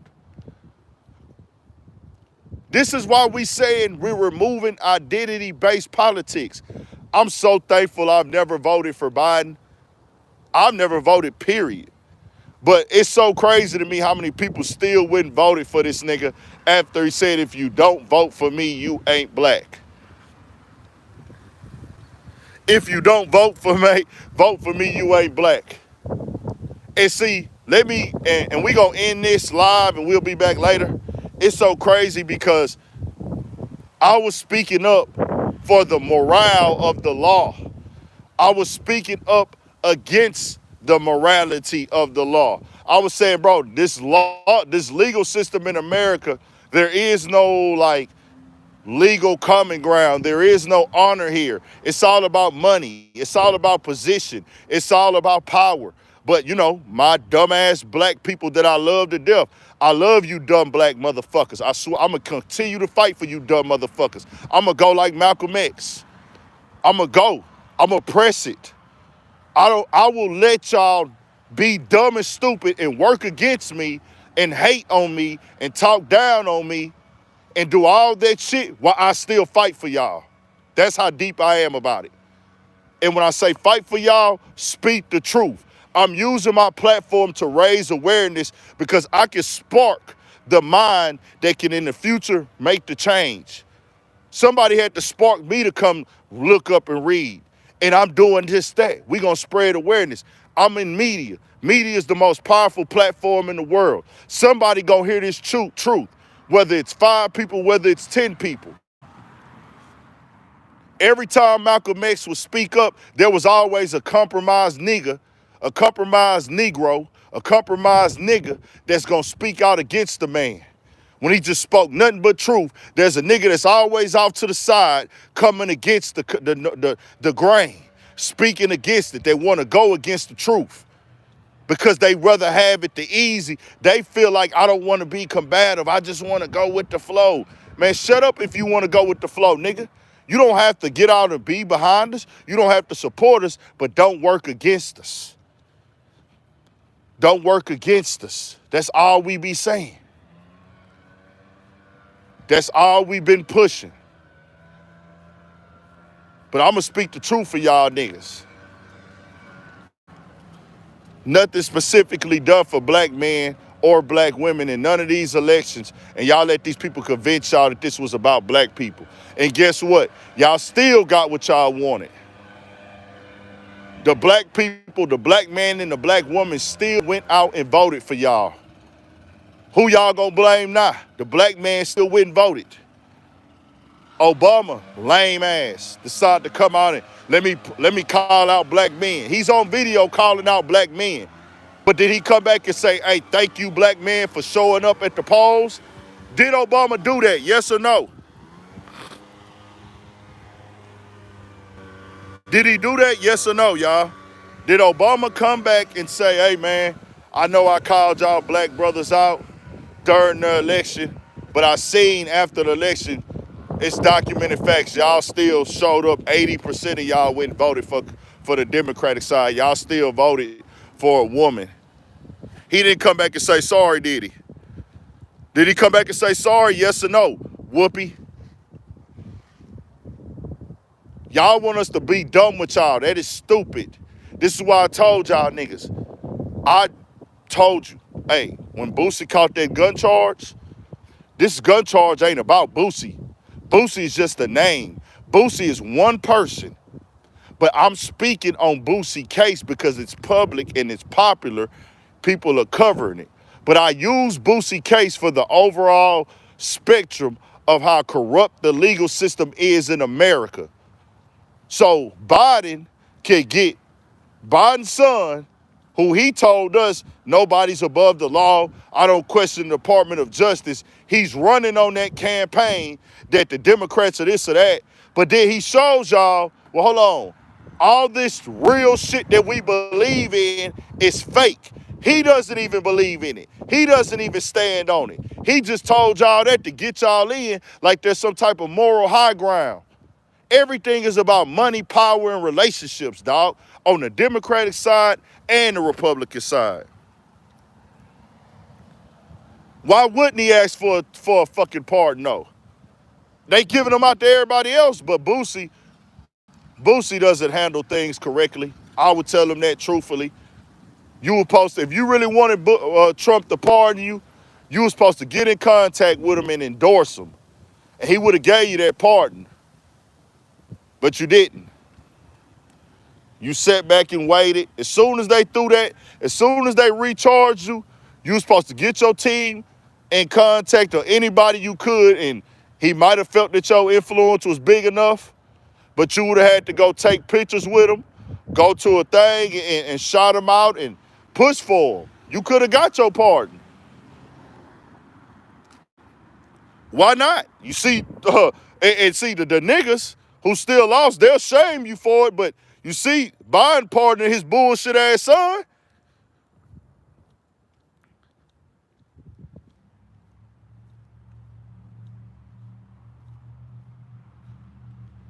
Nah, no pardon for him. The election already done. You got to be able to endorse him. You got to be able to endorse him, and I don't even think you could get a pardon on a murder charge. So I'm saying he pardoned his bullshit ass son. Boosie should go ahead and say, you know what? Well, fuck it, nigga. Your son had a gun charge. Same thing they charging me for. And that's why I told y'all, I was like, hey, Boosie was working. Boosie's a rapper. Boosie needs a gun. Like everybody who works in rap and hip hop, you need a gun to protect yourselves. Security is not the end all or be all. The president got shot this year, and he has motherfucking Secret Service working for him. Like anybody can be shot. Several presidents have been had attempts on their lives. Presidents have been killed. So that's that, dog. And I'm done. Let me pop out and get active, man. Finna get in these streets. I really need to do a video, but I'll do it after I get to this spot. I gotta go catch this store today. It's a store I want to catch. But they closed. Yeah, y'all want to make it all fuck Boosie. I don't know Boosie, bro. It wasn't about Boosie. It was about the justice system. But people don't want to, they can't take their mind off the small things, bro. When you start thinking bigger and start thinking outside the box, you'll be better. Trust me. When you start thinking bigger, you start thinking outside the box, you'll be better. Trust me.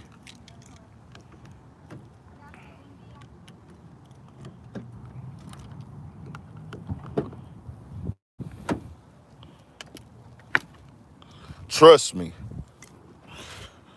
When you start thinking outside the box, you'll be better.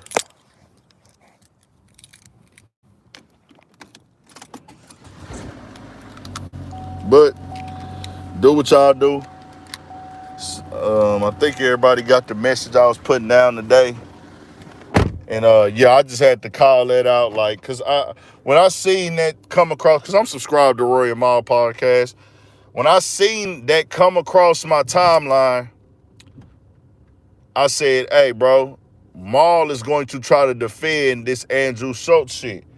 And it's crazy. You didn't have to choose a side. You could have said, hey, man, yeah, bro. You know, I know Andrew Schulz, he's a comedian. He really didn't mean no harm by it. But, you know, niggas just don't play like that, bro. It's like you just removed all of that and just, hey, man, nah, man, shit, Kendrick Lamar said something to him, bro. It's a joke, man. Man, shut up, dog. You wouldn't want no nigga playing like with you like that on the podcast, or who knows, nigga, you might. I don't know. I'm just saying, nigga, I'm not trying to normalize that type of shit. But niggas like Maul, because he has an issue with Kendrick Lamar, who he doesn't even fucking know. Then it's like, nigga, this nigga Maul is a volunteer OVO fucking publicist, nigga. They didn't hire you for that job. Maybe they did. I don't know. Who thinks that Maul is an OVO publicist? Like they pay Maul. I don't think they do. I think Maul is a volunteer for this. Now, I want this to be clear. When it comes to academics, and, you know, we can have a convo as well. Academics gets paid to promote Kendrick Lamar and Drake. He makes money, a bag, from the labels. He's making money no matter what his opinion is.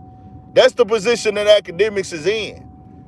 He makes just as much money as he does off of Drake as he does Kendrick Lamar. The labels don't care about the opinions he put out about the artist. They care about his platform. His platform has the followers. So trust me, y'all, academics gets paid to post about Kendrick Lamar, and he gets paid to post about Drake. Do y'all know that? I'm not talking about his streams. I'm not talking about his streams. Some of y'all don't know that. Some of y'all don't know that.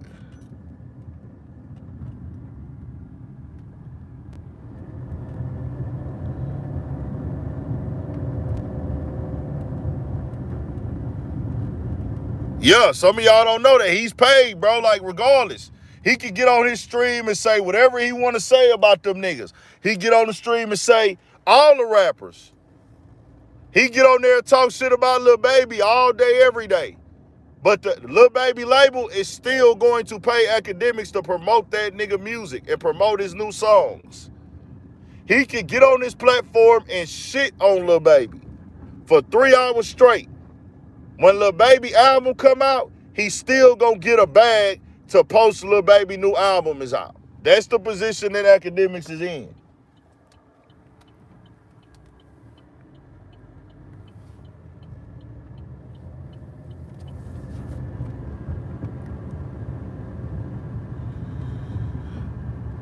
Nah, see, we don't do the fake shit over here. You said we think they're weirdos. I don't think nothing.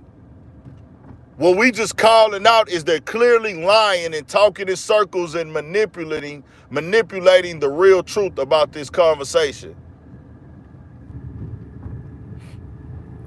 That's it. That's it.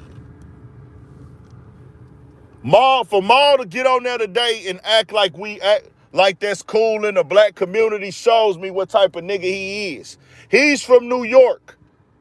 He has ties to Harlem and the Bronx, if I'm not mistaken. Harlem is the place where the no gay game is most prolific at. They the ones that push that pause shit and pause and that no gay shit. Like, they push that. So for him to get on the platform and act like, oh, he don't see what the big deal is, that's weird. Then the female on the show had to tell that nigga, oh, man.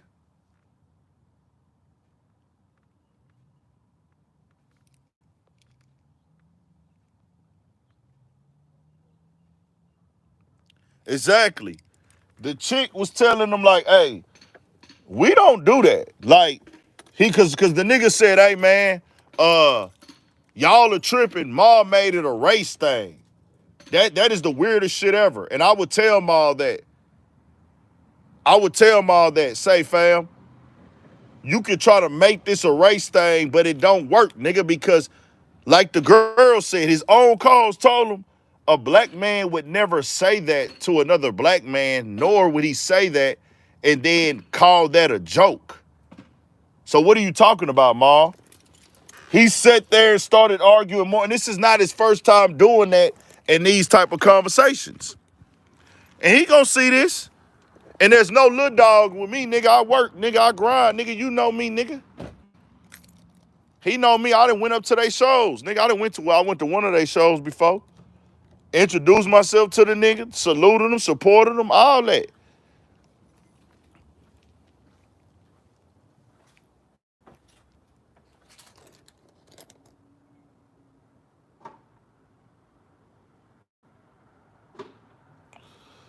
Oh my God, we got a dumbass nigga that's having a straw man argument. This ain't about what comedians got going on. This is about you specifically choosing a person and saying you're going to rape him, my nigga. We not talking about acting like you feminine or acting or doing a gay skit or whatever, nigga. That's not what this is. That's a whole different conversation. That pathetic ass weak shit that y'all niggas be trying to do, bro, go find another platform to do it on, because we don't go for it over here. We don't give a fuck, nigga. Like, we gonna speak the real. Y'all niggas caught up in fandom. I don't know Drake, and I don't know Kendrick Lamar. Probably never gonna meet them niggas. Drake will never work with me, and I'm cool with that. Because if I gotta lie to you to be able to work with you, if I gotta speak against what we really do and who we really are as a culture to be able to work with you, I don't need to work with you. It is what it is with me. Because I ain't finna do it, brother.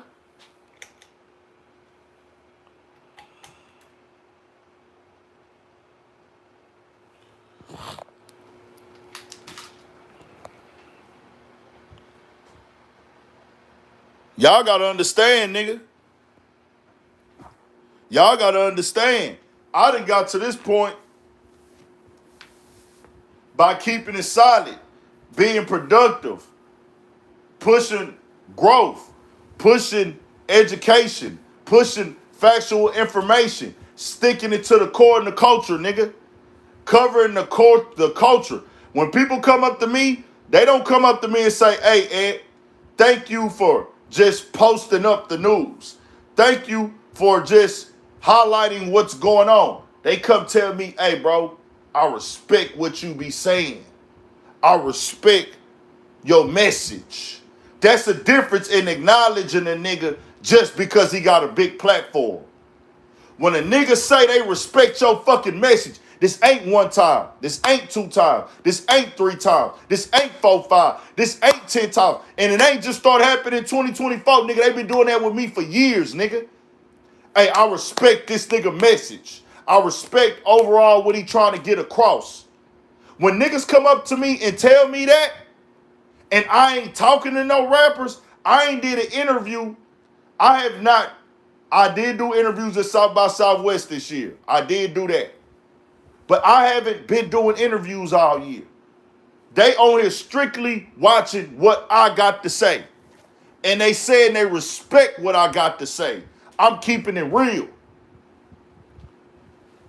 And they know my intentions are good. Do you think I give a fuck about trying to get in the good graces of what a rapper got to say? Or what a rapper trying to push? Whether you don't have to agree with everything I say. You don't have to agree with everything I do. You don't have to agree with every point that I make. But it do need to be known and understood that I'm not doing this for the same reason as everybody else. Of course, I'm trying to get money. Of course, I want to take care of my family and put my family in position. Of course, I want the bank account swole up. Of course, I want a fucking bankroll, but I ain't trying to sell out to get it. If I was going to sell out to get it, I could have been did it, nigga. I'm organically doing it, nigga. I organically this year is documented. Organically came in this, stood on what I stand on as a person, being myself in real life, nigga.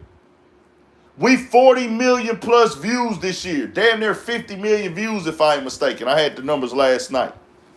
Damn near 50 million plus views this year.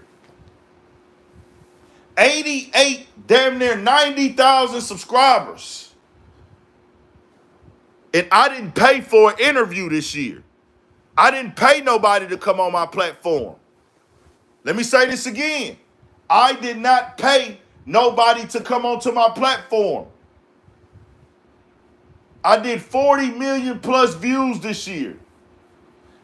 Damn near 90K subs. I did not pay nobody to come on my platform.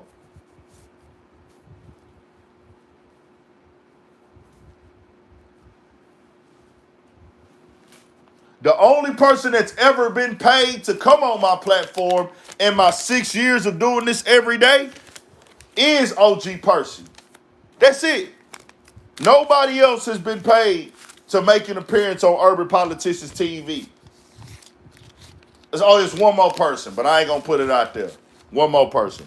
And it wasn't nothing. I just threw that nigga some money. And it wasn't like it was, let me just, I just threw some money to him and I ain't gonna put that out there. Because that wasn't something we discussed. But most niggas, when I tried to just show them some love, we even buy them, like shout out to Fat Man Scoop.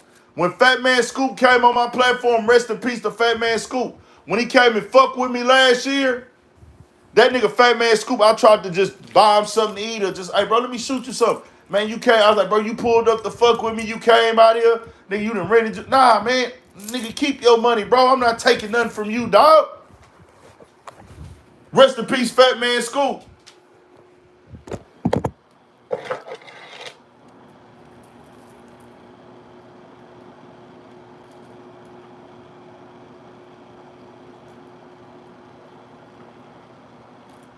Salute to OG Percy. He gonna be back on here soon. That's still my dog. I just had to build this year and get my shit popping and turned up. I had to differentiate my shit. You know what I'm saying? Salute to OG Percy. That's my guy. That's my guy, man. OG Percy gonna be back on this bitch soon. I know I get the demands. I know y'all want him back.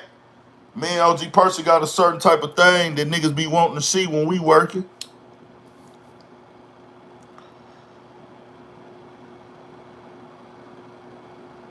For real, God bless all the rappers that we done lost, man. God bless all their souls. But hit that like button and turn us up, y'all. I gotta make a run real quick. We'll be back active in a minute. It's more shit coming. More videos, all that for shit show, man. Stay on your pivot.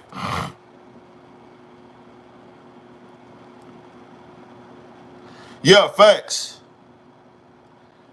Andrew Schulz, Kendrick Lamar is hot as fuck.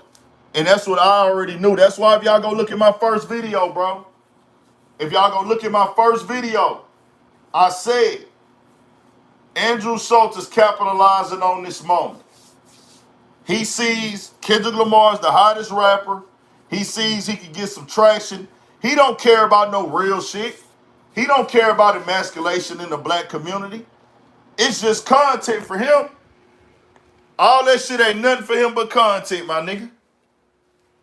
He don't care about no real shit with us and our identity and who we are as a people. That nigga was strictly doing it for content.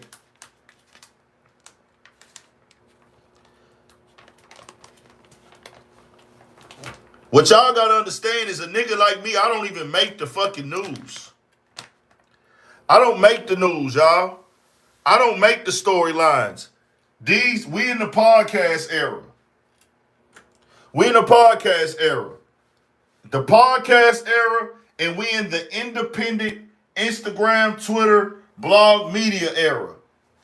So us being in these eras mean that there are platforms that get ads, ad money where people are paying them to promote their shit, or they are looking for controversial topics and posts to drive traction to build their platform so they can get more money. So when you get on the podcast and you popular and you're talking about the trending topic, hold on, y'all. Hit that like and turn us up, y'all. Give us 50 more likes. Turn us up real quick. I got to mute for just a second. Hold on.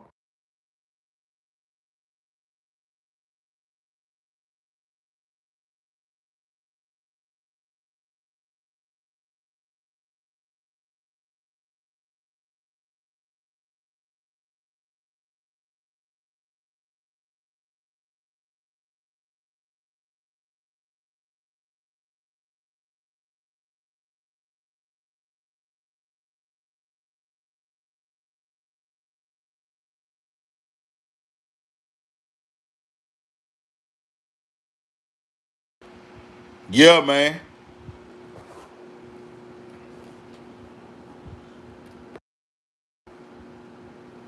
My bad. My bad, y'all. I'm in this hoe getting dressed real quick. I'm in this bitch getting dressed real quick, y'all. It's all good. I got clothes on, man. There's no shirt. We don't do no weird shit. We back. Don't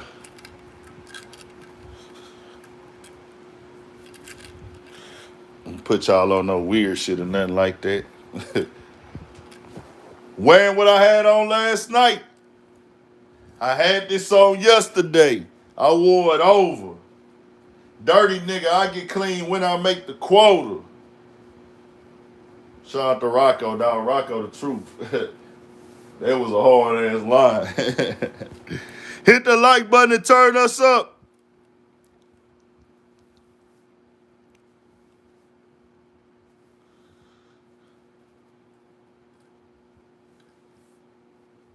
But see, y'all niggas be so weird.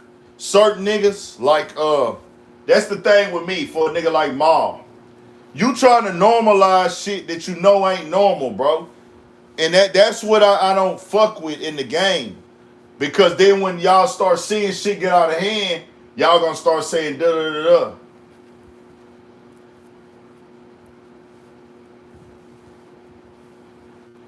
I wonder what Maul would say if a nigga said that about Jay-Z. What do y'all think Maul would say then?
Am I muted? My bad, y'all.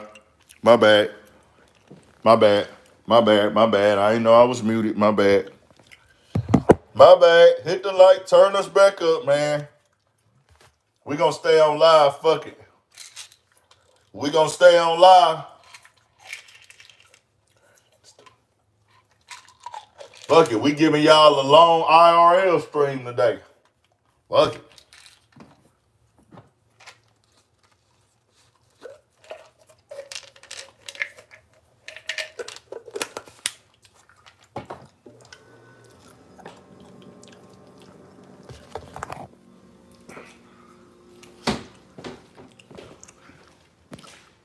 We giving y'all an IRL stream today, man.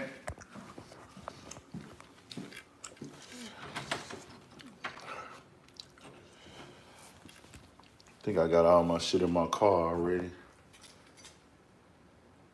Yeah. I gotta go by Walmart and see if they got the shit I'm looking for. 55 degrees outside. Damn, I'm missing something. Hold on, y'all. Gotta get one thing that is very, very, very, very important. It's very, very, very, very, very, very, very, very, very, very, very, very important. Very, very.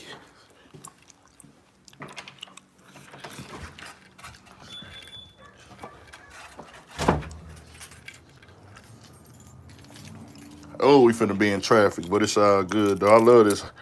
I love the winter in Houston, man. Not that them freezing days. I like the summer. And I don't like when it be overly freezing. But days like today, this is beautiful. 55, 60. You could come big jacket. It's cold, so you could come big jacket and be fly. Or you could come sweatsuit like I got on. Show y'all how we came. Some of y'all might have seen. I don't know. Did I show y'all this last night? We urban politicians. Custom. Across the chest. One of one. None before, none to come. Now I'm going to try to do some. We Jordan 1s. Low tops. Yeah. Jordan 1s, low tops. Little oversized sweatsuit. Yeah. Yeah. Astros fitted, of course. You know. We rock any team, though. It don't matter. Throw on any team. And I just threw on that Creed cologne. We good. Yeah. I ain't gonna get a haircut this week. I'll be purposely going rough. I usually go every week, but lately I've been just keeping it rough. Yeah, I seen these ones on the I seen these ones was coming out. I said, oh, them is must cops. I seen these ones coming out. I say them joints is must cops, man.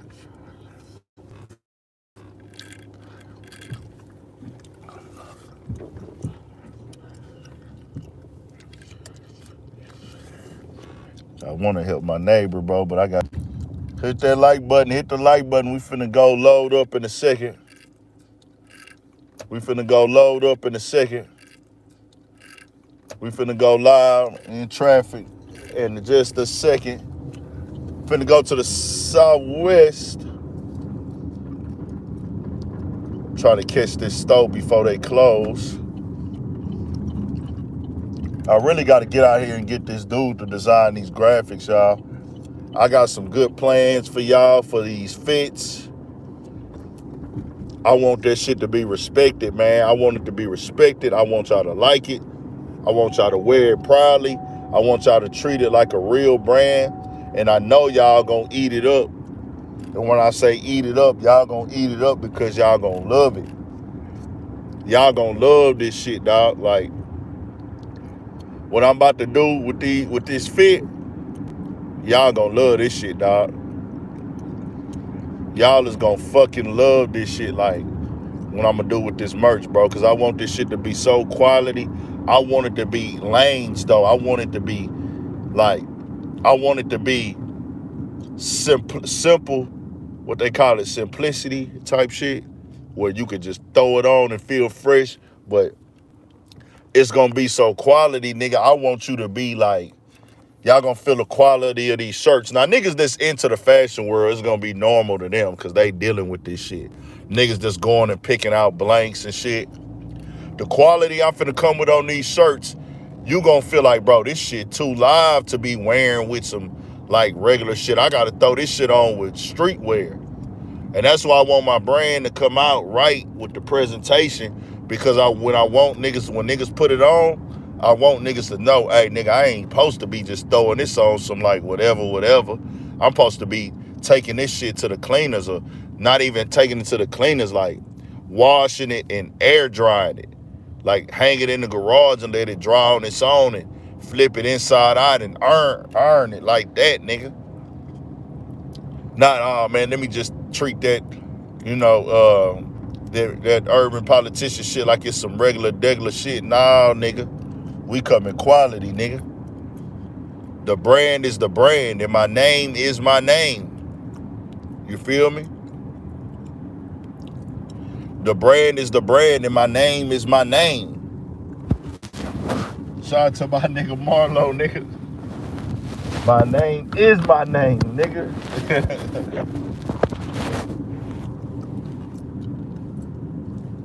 My name is my name, nigga.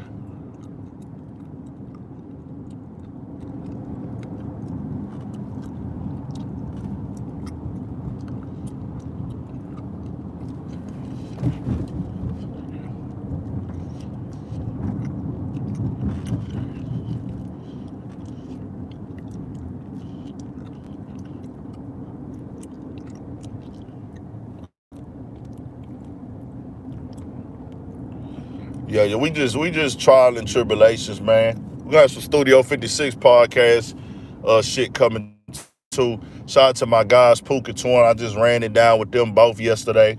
I got to get back with Twan. But shout out to my guys, man, Pook and Twan. We most definitely got some good shit coming. We finna get this audio shit back on point. I know that last episode, that audio was fucking up, but we finna get that shit back right, bro. That shit is big. That Studio 56 podcast for the city of Houston, bro. For the city of Houston, that's valuable, bro. That shit is really valuable, and I see that us not doing that, how we do it, that's a void, bro. It's a void there for our voices. Me, Pook, and Twan on the podcast together, there is a void that is being missed without us. Therefore, the audience is not like 10 million or nothing like that. I'm not saying it's life or death, but I'm saying there are people that really genuinely appreciate it and were looking forward to seeing me, Pook, and Twan on that podcast, man.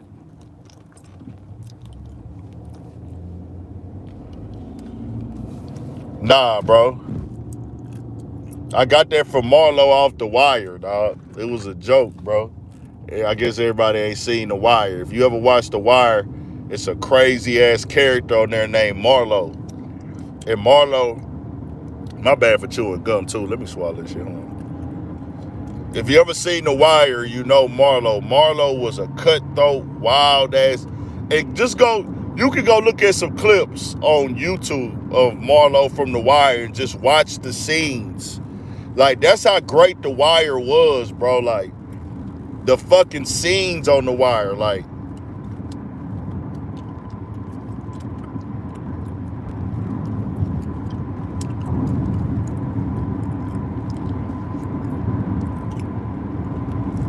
just the scenes on The Wire themselves, fucking insane.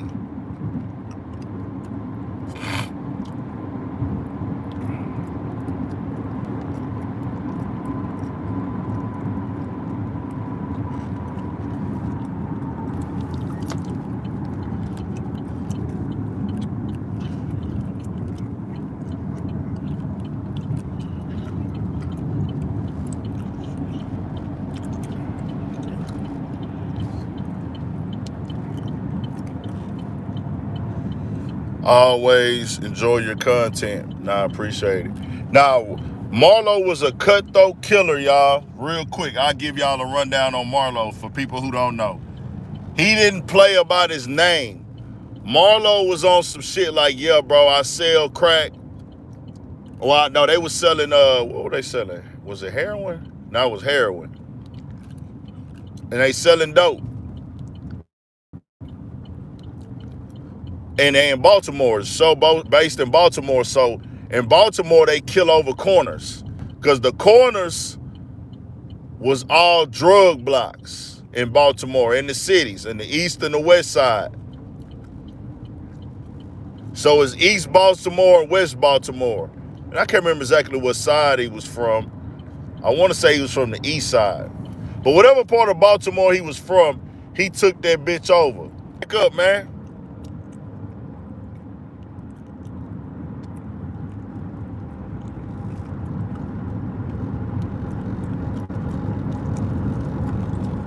Nah, that wire was hard. Yeah, they had them weird scenes in there, but I didn't pay attention to that shit. I ain't gonna lie, I didn't pay attention to it. I didn't pay attention to that stuff. We in traffic, man. Beautiful day, Houston. I love it. My bad on the service. I ain't know it fell out. Y'all hit the like button and turn the nigga back up, man. I know my service just went bad.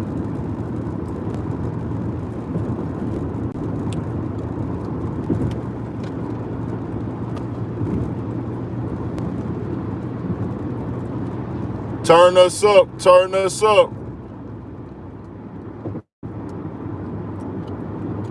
Turn us back up. I can't see the chat right now, though. We got to make a couple stops today.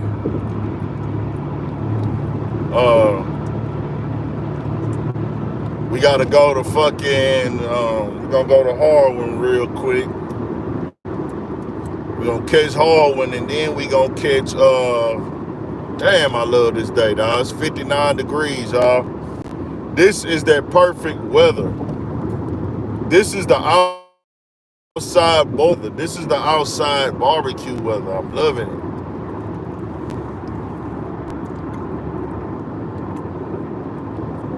Turn us up and hit that like button if you ain't hit it yet. Beautiful day outside, man. What y'all want it on? Y'all want it on the road or y'all want it on me? Let me know. Pause. Y'all want the camera on the road or y'all want the camera on me? I need to get over.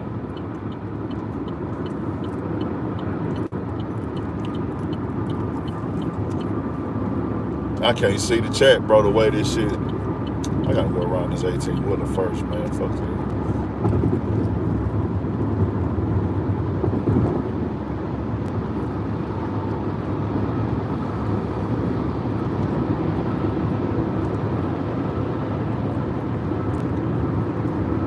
Somebody say the road, I'll swap it back and forth, man. Can't let y'all know my every move, nigga. I can't let y'all know my every move. I'll swap it back and forth every once in a while, though. We'll do it like that, though. Make everybody happy. So I just wanted that to be clear. And I seen the Rory and Maul shit, and it's crazy, dog. Like, I knew Maul was gonna go with that angle, bro. It's like that nigga shit so predictable, and I really just want to ask I don't want to ask the nigga. Just tell us, like, are you doing this for content, or do you really feel this way, dog? Does Maul really feel this way? Or is this just content for you at this point? We want to know. That's what we do want to know. Like, you could tell us that. That'll be good. That'll be good. That'll be good information. Like, hey, man, I just be doing all that Drake shit for content, bro. I don't really feel that way. Or do you really feel that way?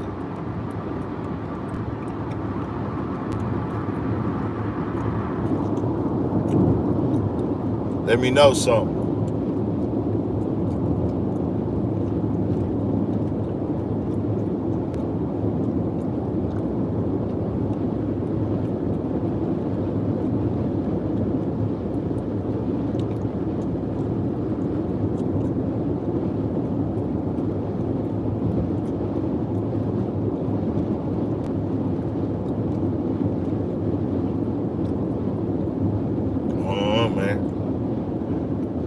We'll be back later though.